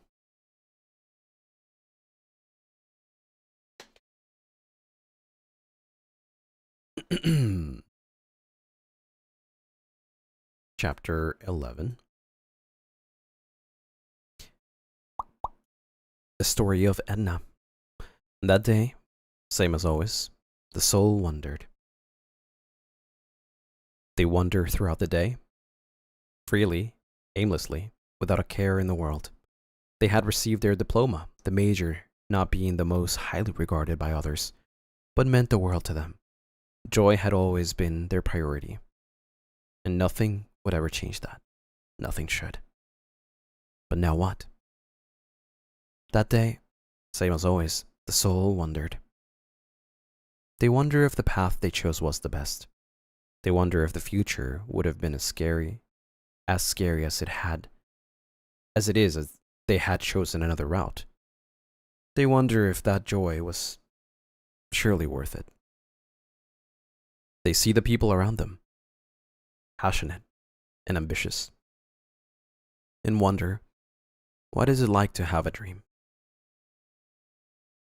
One day, the soul finds a light. A silly video leading to one brighter than they could bear, and thousands of outstretched hands and warm smiles offering them a safe space. It's almost every day that they all talk about dreams and goals. It's almost every day that they all talk about setbacks they face, but it's every day they all cheer each other on. Life is long. When they began to doubt themselves, that was his reply.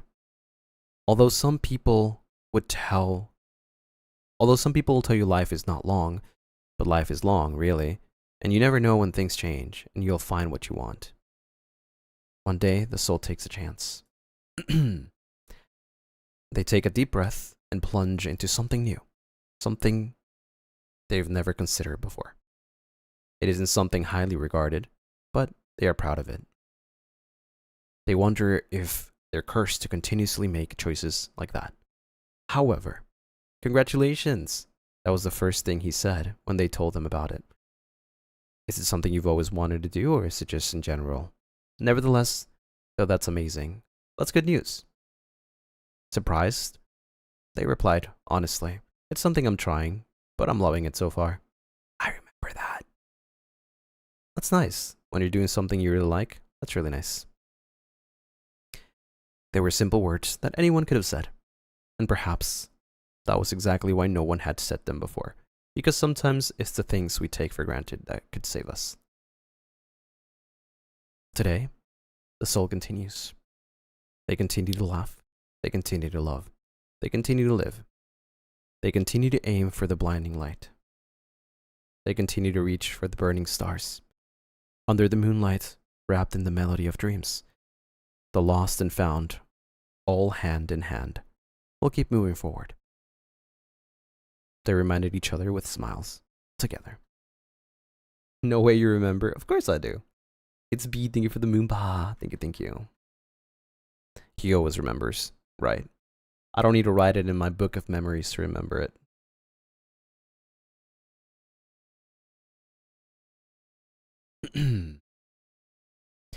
Chapter 12, the story of Isa? I'm guessing is Isa like short for maybe Isabel?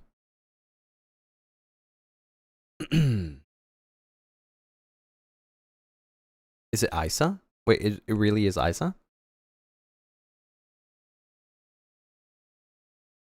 Have I been saying this wrong this whole time? Is it one of those occasions where like I'm actually it's been months and I've been saying this for like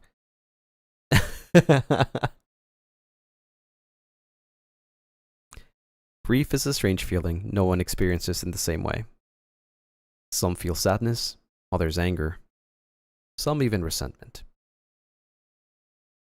But I think if there's one thing we all share when going through a period of grief, it's the loss of that inner light. Almost 2 years ago, when life started getting very hard and busy, I began to lose that light, that desire to do the things I loved, that motivation to create a dream. I think it's quite an understatement to say I felt lost. In fact, I think that's the only word that fits to describe how I felt. Lost in the sense that I didn't know what to do with my life. Sure, I'm studying the degree I want at university, but after I finish my degree, what comes next? Where am I supposed to go? What should I do with my life?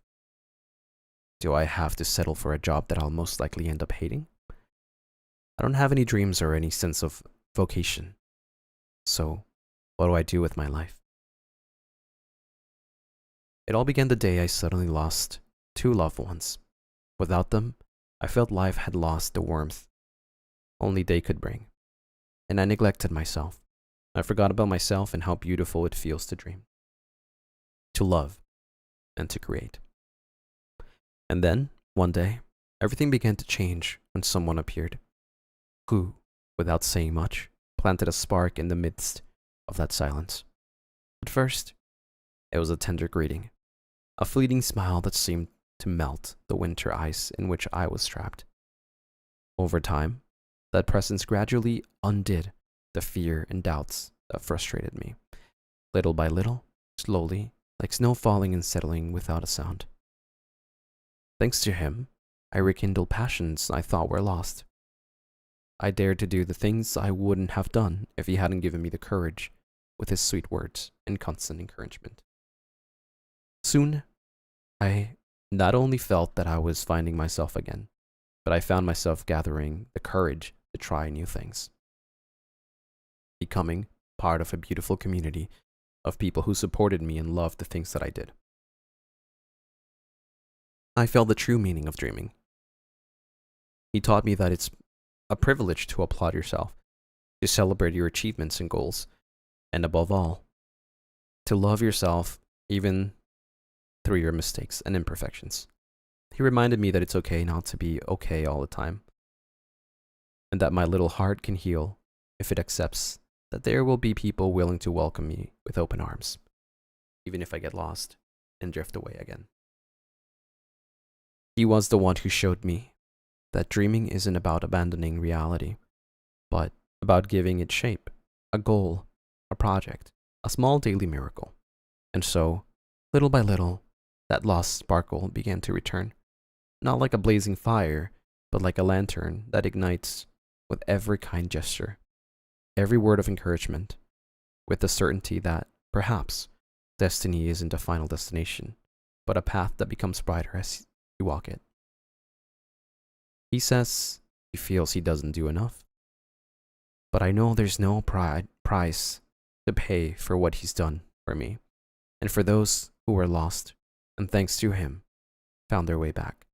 This Christmas and every day that passes, I thank him for being himself, for making me laugh with his absurd antics, and for his unconditional love.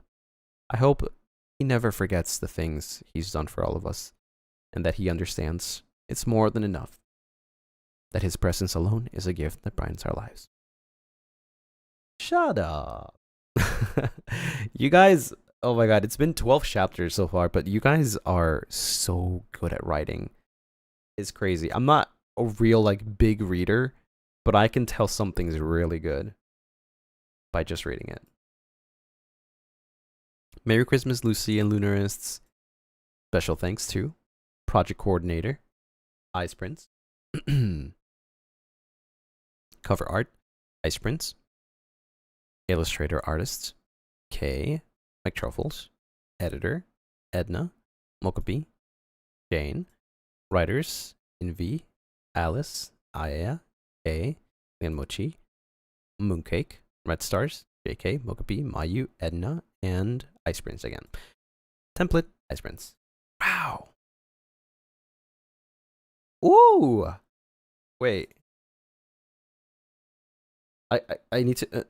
You look cute when you tilt your head, Lucy.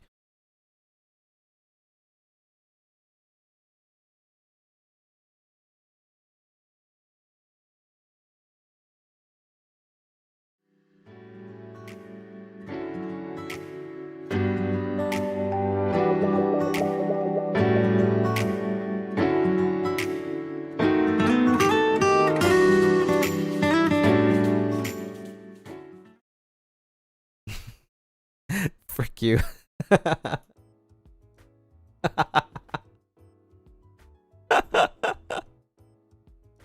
I fell for it, man. I fell for it. Fa! On the coldest nights of the year, when the world feels quiet and forgotten, a wanderer walks beneath the moonlight snow. Some call him a vampire, others call him a curse. But to the lost, he is something else entirely. This book is a Christmas fairy tale, told through the voices of wandering souls. Each chapter a confession, a memory, a moment when kindness appeared in the dark. As the souls tell their stories, a long-lasting bond takes shape, and the quiet magic turns loneliness into home. Because even in the deepest winter, no one is ever truly lost forever. This is amazing. I love the concept of this. This is really good. For everyone that was part of this, thank you. It was a really beautiful read, and you can tell there was a lot of work that went into this. A lot of passion and dedication. So thank you so much for taking the time to do something like this for me. Let me go here really quickly.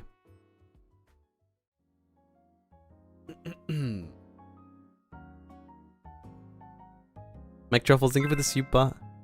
Isa and I are not sorry for that. Frick you. Mokabi, thank you so much for the super. Thank you for reading, Lucy. Of course. Of course. Just to give you guys a heads up, by the way. If you guys are planning something for like the anniversary, I will be reading that during the anniversary celebration stream. So let's I'm gonna do it right now. The tag for the second anniversary is gonna be 2 years with Avalon. Like it's the same one as last year, but it's 2 years with Avalon. It's gonna be the same tag as just 2 years. Yeah, so you can start posting things now if you want to, like art. Yeah, I'm pretty sure the last year tag was 1 year with Avalon, right? So now it's going to be hashtag 2 with Avalon. That's the tag.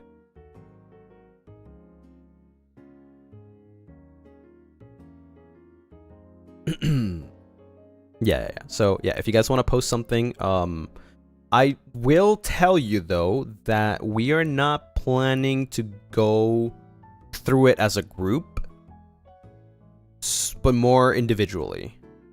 So, I personally will go through it on my stream because we already have plans for a group thingy, right? So it's gonna be something different. We're not gonna go through the tag on stream as a group, but I will individually. So yeah.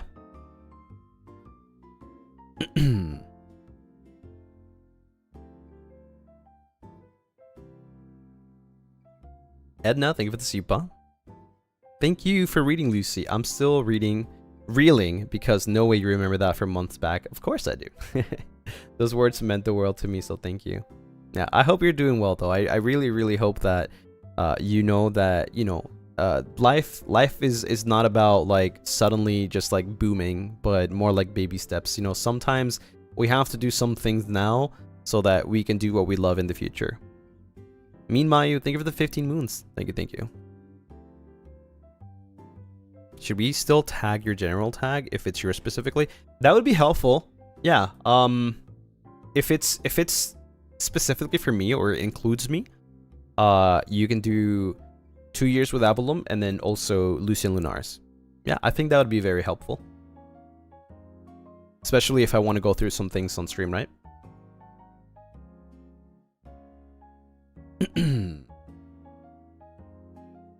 Yeah. Although another, I guess, like notice / disclaimer, I'm not going to be able to go through all of it, of course, on stream because I have, you know, I want to be able to like celebrate on stream. So I will definitely dedicate at least like an hour to like reading stuff. But as per usual, you guys know I don't start with the main activity during the stream. So we're going to be talking for like an hour.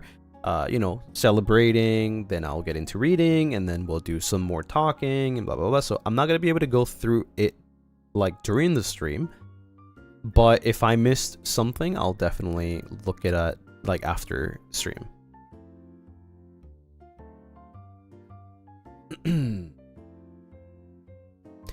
It would be like a marathon for the second marathon? Not really. Not really. It would just be like a normal Zatsu stream, like a celebration stream, because I thought that, you know, I just wanted to like be able to check like the things that you guys make for that, because we don't have planned a Zatsu like type stream for like as the group, right? We have something else planned. But individually, we're all gonna have our own stream, probably gonna go through the tag individually. Any idea what time you have the Zatsu? The same time as I usually stream. So 7 p.m. EST, 9 a.m. JST. Yeah.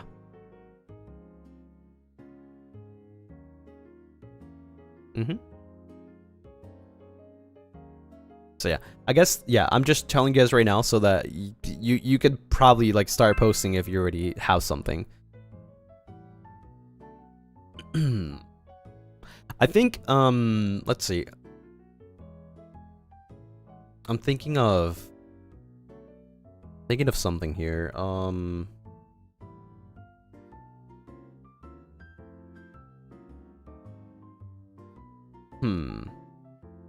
trying to make it like a lot easier for like us to be able to see it on stream, due to Twitter's formatting, right? Red Stars, thank you for the super. Thank you for reading, Lucy. I was nervous to hear what you thought about mine. I'm glad you liked the part. I'm waiting for you in the garden. Yeah, it's very cute. Let me see. I'm trying to see like what we did last year. Like it was just like I was just sharing my screen and showing you guys what I was looking at.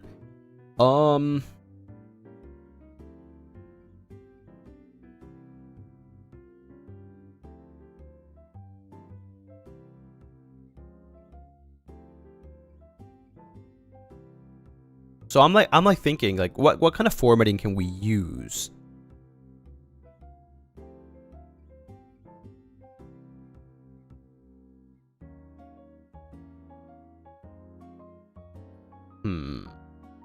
I guess, I mean, for art, it's just posting the art. It should be okay. But I guess if you guys could come up with like a template. I'm not asking you to do it though, but I think it would be a lot easier for like stream purposes, like, you know, so everything is in the same format. So it's easier to share on screen, because you guys know how images are usually like, I don't know, different sizes, whatnot. But like for letters though, yeah, for like if you guys want to write something, I feel like if you guys had like a format with the same dimensions, it'll be easier to show on stream, right? And maybe a good dimension would be like maybe any scale that is similar to 1920 x 1080, or what is the other one? 720, 1080, 720, I think. Yeah, 1920, 1080 is the format. Yeah, that scale is good because like it's easier to fit on stream, right? If I want to read something. 1920 x 1080. Yeah, for like, you know, formatting letters or stuff. I think it's easier like rather than on a post on Twitter, because first of all, you can fit everything in one image, or you can make 2 images if you want to, right? Rather than like having to make a post that's limited in characters and then you having to do an external like post underneath that, right? This is letter for you only. Whatever you want to do with it. Like if you want to do it for the whole Avalon, like you guys usually do, that's okay. Maybe you want to make the same image for like each member. That's 5. Although I don't know if you can add 5 pictures on a single post, but you know what I mean. It's a lot easier. Yeah, rectangle. It's a lot easier than like making a thread, I think. And it's more like, you know, it's easier to like show it on stream, right?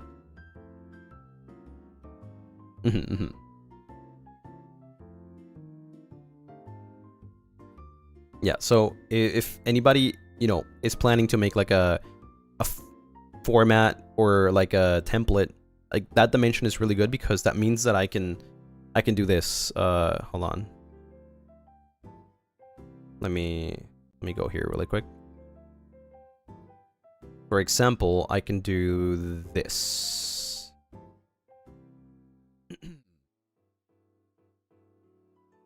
I can put it here. See how that image is fitting there? I can put it there, and it's a lot easier to show. Right? Yeah.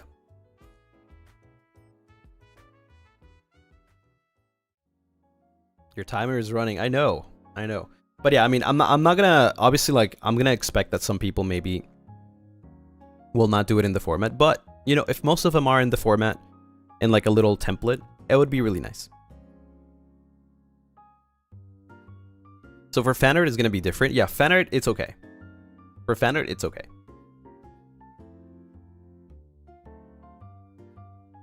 I think also maybe one thing that I'm gonna ask is to make it easier for, like, you know, to be able to go through stream. It's okay to make multiple posts. It's okay to make multiple posts. Like, maybe you want to make one for me, maybe you want to make one for Roscoe, and if maybe you did an artwork and also a letter, you can do multiple posts, right? I think it's easier. I don't know if it's a lot of work for you, but I think it's easier for, like, showing it on stream rather than having to, like, go through the images and, like, you know, select the little arrow that checks images. I can just, like, download them easier. Yeah, I think it's just better if we're organized. Like, if you want to make an artwork, just make a separate post. If you have something to say, try to use, you know, a separate post. Does that make sense? Maybe I'm not making sense. I hope I am making sense.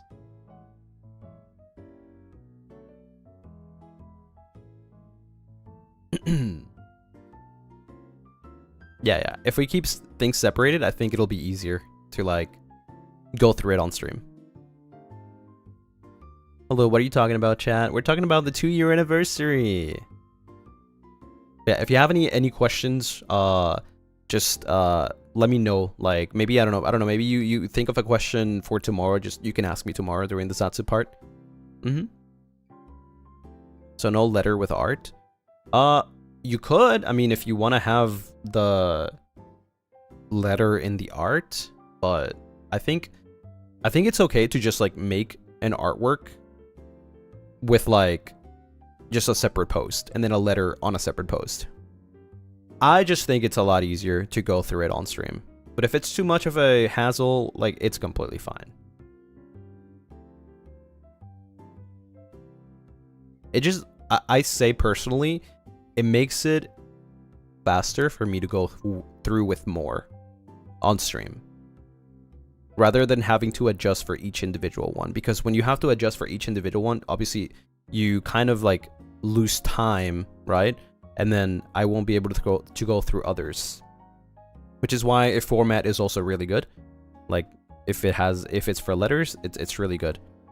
I can always just separate, like, a post that is like a letter and a post that is an artwork, because I can download the artworks and then be like, okay, I'm gonna read the letters first and then I'm gonna show the artworks later, or I'm gonna show the artworks right now and then I'll read the letters after, right? It's a lot more organized, and I can appreciate each individually more. Do art and letter be that format? No, art doesn't have to be necessarily in that format. Art can be in any way you want. It's a lot easier for me to organize letters that are in the same format, and the art is, you know, you can just freely do whatever you want.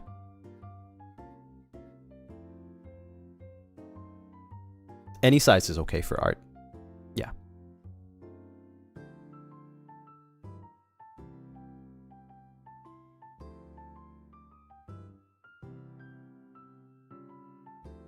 I'm actually thinking, I'm actually thinking, wait, give me 1 second. Yeah, I think 1920 x 1080 is okay. Because like when I post my schedule, you can also see the full art like straight up, right? It doesn't cut it, right? Twitter doesn't cut the art. So I think 1920 x 1080 is good for like any letters, right? It'll be easier to go through it for stream. For artworks, it's fine. You can do whatever because I'm still gonna download them. Could we do the kind of trail post if we do a letter in art so you know if it goes with the letter? You mean like a thread? I think you can do it, but it'll be harder to show it on stream. Because I have to open the thread, which means that it just becomes like a lot more clicks. There's the chance that the whole thing will refresh and I'm going to lose where I was. So I would say the way you can control it is that you make the post right after another. Right? You have everything prepared. Like, don't post it until you have everything. Post the art, right?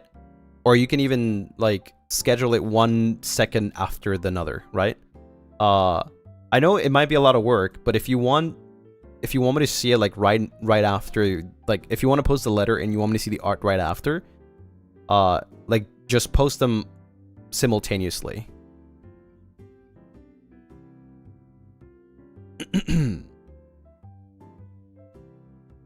Right? I don't know if I'm overcomplicating it. Because it always appears chronologically, right? If you post a letter right now and then you post an art 10 minutes after, it's going to be your letter and then other Lunarists' submissions and then the art. So if you post the letter and then the art right after, then the chances of it being, you know, one after another is really high.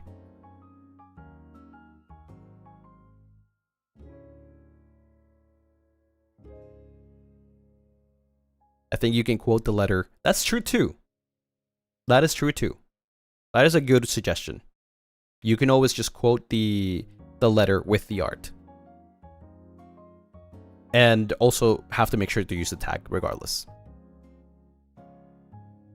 One last question. Do we also use the Fanart tag for the art or do we just tag your name? It follows the same rules. It just makes it way more complicated, I think. So what do you guys think? I think maybe personally, maybe not. Because it'd be kind of complicated. If you want to make like an Avalon, you know, artwork, I feel like it would flood the art tag since it's a 2-year anniversary kind of thing.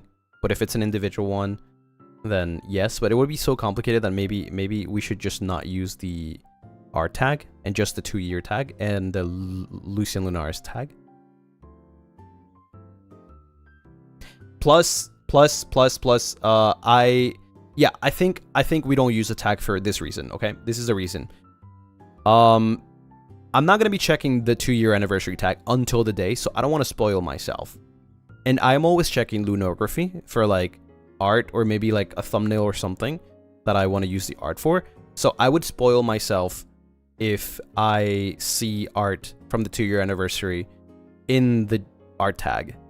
So yeah, let's not use Lunography so that I don't spoil myself, and you know, let's make it be a surprise by then. For videos, well, I mean, videos are just the same, right? Videos are 1920 x 1080. They're fine.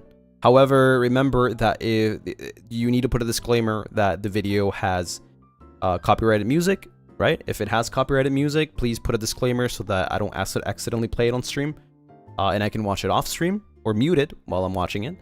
But yeah, it's just a little bit, you know, a little bit of rules, but it's just to make sure that everything can go smoothly.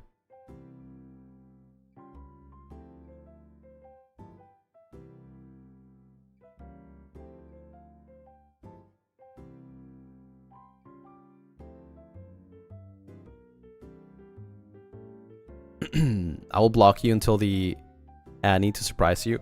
Okay. See you then.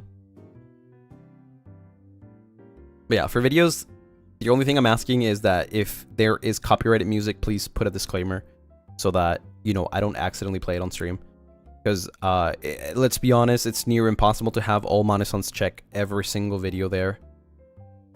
So please put a disclaimer if you're using copyrighted music so that I can mute it and watch it on stream or off stream. Or just in general, just don't put any music. And that means also Dear Yesterday. If you're planning to, like, you know, show a cover or something, it's still put a disclaimer that there's a song. Because YouTube is a little stupid and even copyrights myself from my own song.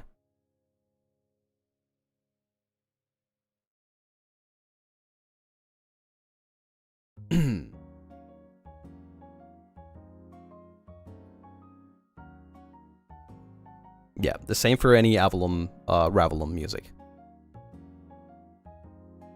Just make sure that, you know, if you're doing a video, or animatic or anything, just make sure to put a disclaimer if it has like any copyrighted music.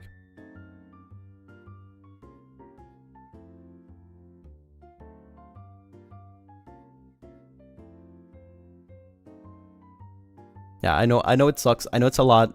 Hopefully somebody can clip it and like share it with the Lunaris, you know, so that you guys know what to do. But yeah, sorry about all the rules and stuff, but I think it'll be a lot more smoother and more clean, you know, for stream showing. Can I ask you a question that's off topic? Sure. Ravelum's anniversary is soon too? No, there's no Ravelum anniversary. If anything, it's FSP-EN's anniversary too, in general. But obviously Avalum's, like, debut anniversary. But in general, it's FSP-EN's, as a branch, anniversary. However, at least my plan is that this year, you know, it'll be Avalum. Next year, we'll also have our 3rd year anniversary, but it's going to be more like FSP-EN 3-year anniversary, rather, than Avalum. Obviously, there will be Avalum stuff, right? It'll be also like, because it's also our anniversary, but also the branch anniversary, where it all started.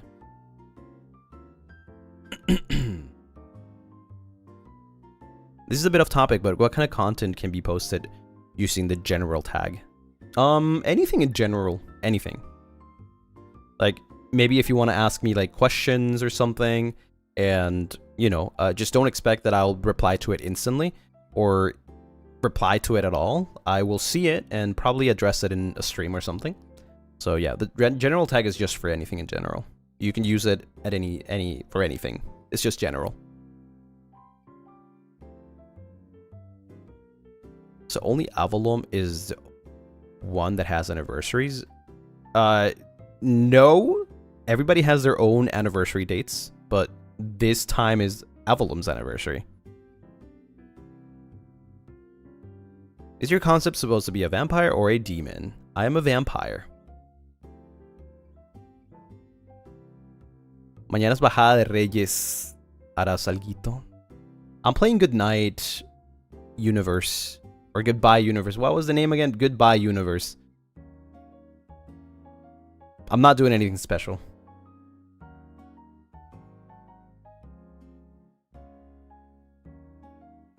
Goodnight Universe. Goodbye Universe. It's the same thing.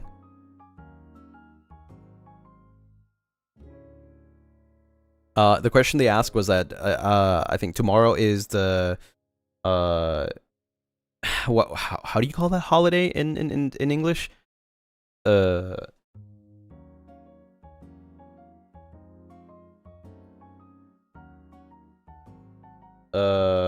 Three Kings? Wise Kings? So they were asking if I'm gonna do something special or anything. Yeah, it's a holiday. Yeah.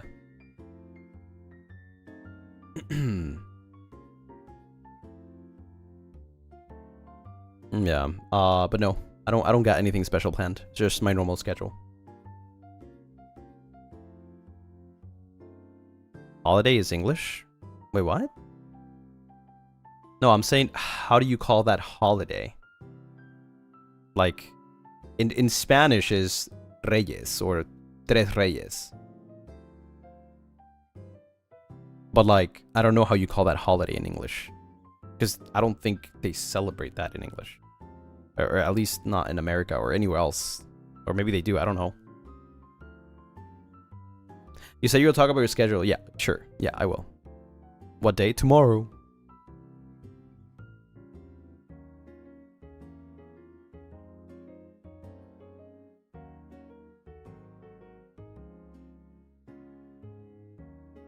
Let me find the schedule. The schedule.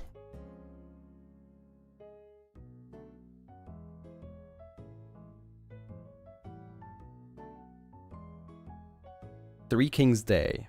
I guess so. Yeah. Or Wise Kings, or in Spanish is Reyes Magos. Or Tres Reyes. Well, I don't know which one. Depends on where you're from.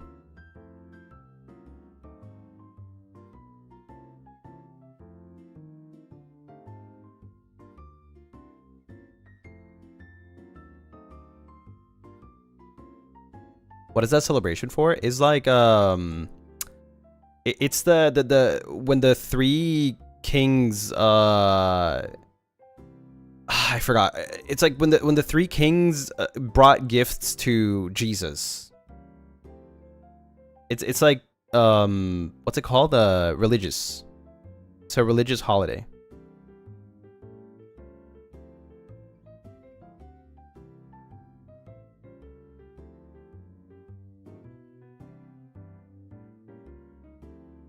So it's not like a worldwide thing. It's just like in some, you know, countries, I guess.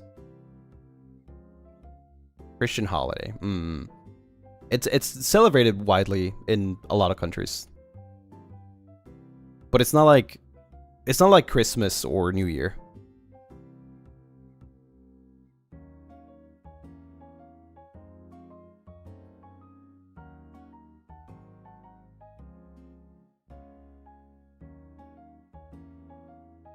You thought that's Christmas? No. There's a special day for that. Like, it's after Christmas, after New Year's. Like, I think it's on the 6th.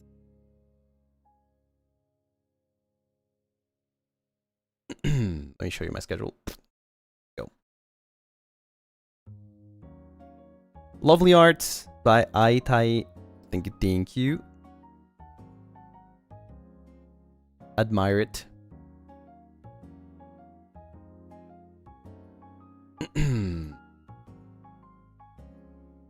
Okay, so tomorrow we're gonna be doing Goodnight Universe final part. We're finally getting done with that game. Beautiful game, honestly, very emotional. I didn't think I would like it as much.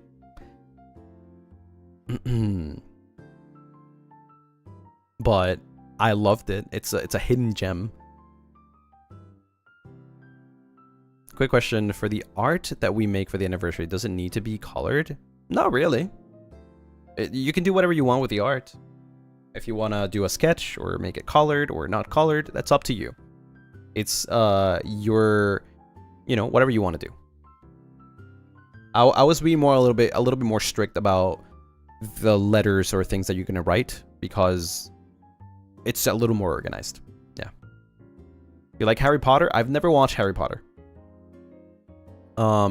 Wednesday, I will bring back Shashingo, and probably going to be doing that a lot. Okay, because I think Shashingo is actually a really good game for learning. I am not gonna lie. Shashingo is a really good game for learning words, which is kind of what I'm looking for here. Yeah, kind of what I'm looking for here. I kind of want to be able to identify objects and things and words. Very mundane words, I would say. Yeah. It's really good for vocabulary, yeah. While it's not going to teach me completely how to learn Japanese, I think it's a pretty good, like, game to use as a study material on stream. Japanese study, yes. It's gonna be Japanese learning on Wednesday. And we're probably going to be doing Wednesday either Wednesday or Fridays for like learning Japanese every week. So every week, I'm either going to be playing Shashingo or learning some sort of Japanese with any material that I have from now on for the rest of this half year. Maybe, who knows, maybe even the rest of the year. It's going to be dedicated for Japanese studying. And not necessarily just Japanese studying. It could be playing a game in Japanese or trying to play a game in Japanese, like I told you before, right? Maybe, I don't know, inviting some people to collab and just do like a Japanese type collab, you know, only speaking Japanese, things like that. Every week, yeah, from now on, every week is going to be at least one stream dedicated to learning Japanese. I'm going to be super strict about it, and, you know, try really hard to get more used to it.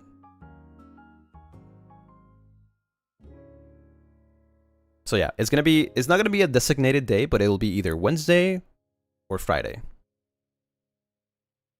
Can we type in hiragana like before? You always could. You can always do that. Now, whether I'm gonna be able to read it under pressure and this fast, well, you know, that's, I don't know, but you can always do that. You mean by more? Yeah, especially during the Shashingo stream, like any Japanese like studying stream. It's okay. It's completely okay. Obviously, like, you have to understand that I might not understand what you're saying, but eventually maybe I will. So let's immerse ourselves, okay? And be patient. Have you heard of the game Learn Hiragana Battle on stream? I don't know, but you know what? If you have any suggestions for games that you want me to try on stream, please use the general tag Lucien Lunaris. Katakana too. I'll try. Definitely katakana is something that I want to get used to more too. But yeah, if you have any games that you think are really good for like learning Japanese, or you would like me to would like me to try on stream that will teach me some Japanese or maybe even progress in Japanese, please use the tag Lucien Lunaris so that I can check it out and ask for perms. Yeah, I would love to, you know, obviously not just play Shashingo, but I think Shashingo is really good. I think it's a really good game for learning. So yeah, if you have any suggestions like that, please let me know. I really want to try multiple like types of things to learn. Same day, Wednesday, we're doing Clonoa 2, Lunatea's Veil. We're gonna see what it is about. We loved Clonoa 1, Door to Phantom Isle. So now it's time for Clonoa 2. I don't know if I'm gonna be able to beat it in one sitting. I know the game is kinda long, but it's like maybe 5-6 hours long. So we'll see. Maybe I'll beat it before that. Yep. Have you played Clonoa 2 before? Yeah, I have.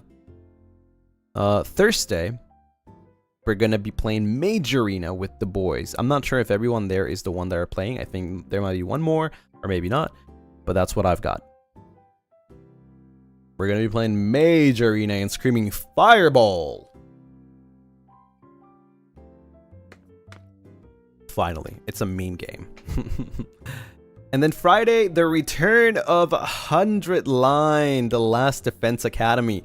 We're going for the second scenario. Yeah, don't expect this to be every week, by the way. I'm probably gonna take like a break in between weeks, but they're gonna be long streams. Okay, it's gonna be 6 to 7 hour streams. So yeah. Well, you try doing RP? Maybe. I think that'll be funny. Yeah, I might try. Yeah, we're going for the second scenario. Choosing a different ending, and yeah, it's gonna be fun. Saturday, kind of interesting. We're playing the Case Book of Arn. What is it though? It's a vampire game.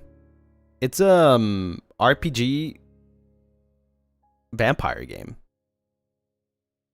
That's all I know. Yeah, it's a vampire game.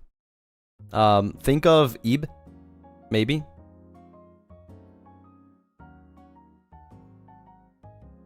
Yeah, so I'm excited about that. And then Saturday is gonna be Agree.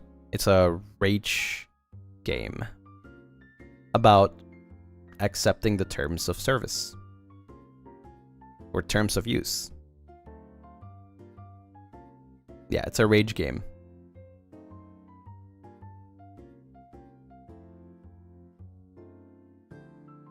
Yeah. Lucy mauling time? There's people that have mauled about this. I still don't, like, I haven't seen any gameplay, but I've heard of people mauling about it. It's a rage game. Rage-inducing game, yeah. I think the whole premise of it is, like, to beat the game, you have to accept the terms. However, the game's gonna do everything in its power to stop you from doing so.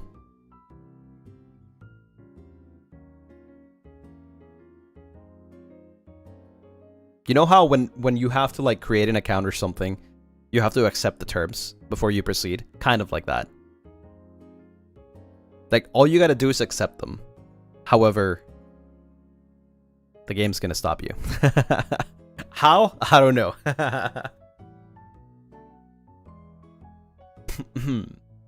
That's gonna be fun. But yeah, that's the schedule for this week. Pretty packed, 8 streams. Excited for the long streams. I'm really liking the long streams, especially when, you know, it's games that I really enjoy. Is it a long game? Let's just say that some people beat it in 3 hours. Other people beat it in 8. Other people just don't beat it. Let's just say that. I don't know why I haven't watched the streams. I don't know why it takes them so long, but yeah, it's a rage game. Many games this week. Yeah, we're starting super strong.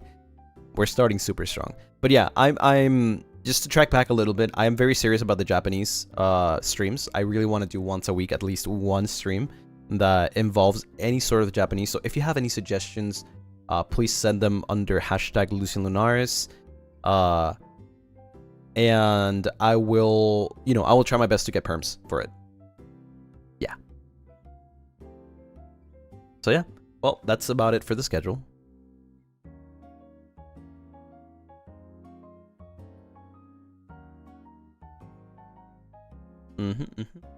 And it also seems to be about time to wrap up. 4 hours Moonlight Chat. Kind of crazy. Yeah. I mean, it's the least I could have done for being absent for so long. Are you also planning on continuing with the JP Folklore book? I will eventually. I think reading the first part made me realize that I still have a lot to learn. Right? So I will continue it. That's why I want to give it a try to, like, study a little more in the next 6 months, and then we'll see where we're at in 6 months, and we'll see.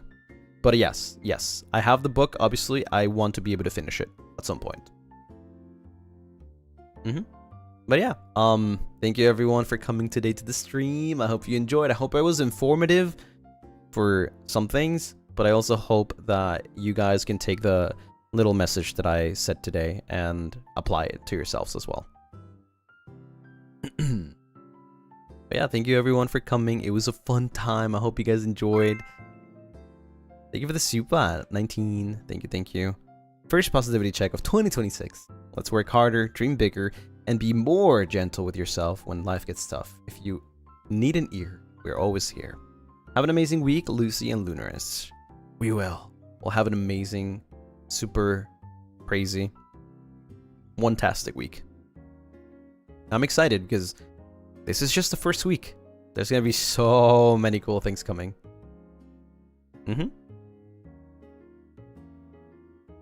Alright, well, I'll see you guys tomorrow for the finale of Goodbye World, Good World, or Goodbye Night Baby World, or, you know, Universe, that game. I'm always gonna keep on making names on that game, but yeah. Let's yeah, let's do that. Let's do that. Take care. Have a nice rest of your day. Have a nice rest of your night. Good luck at work if you're at work. And take care of yourself. Okay? Bye bye everyone. Goodbye world. Danny.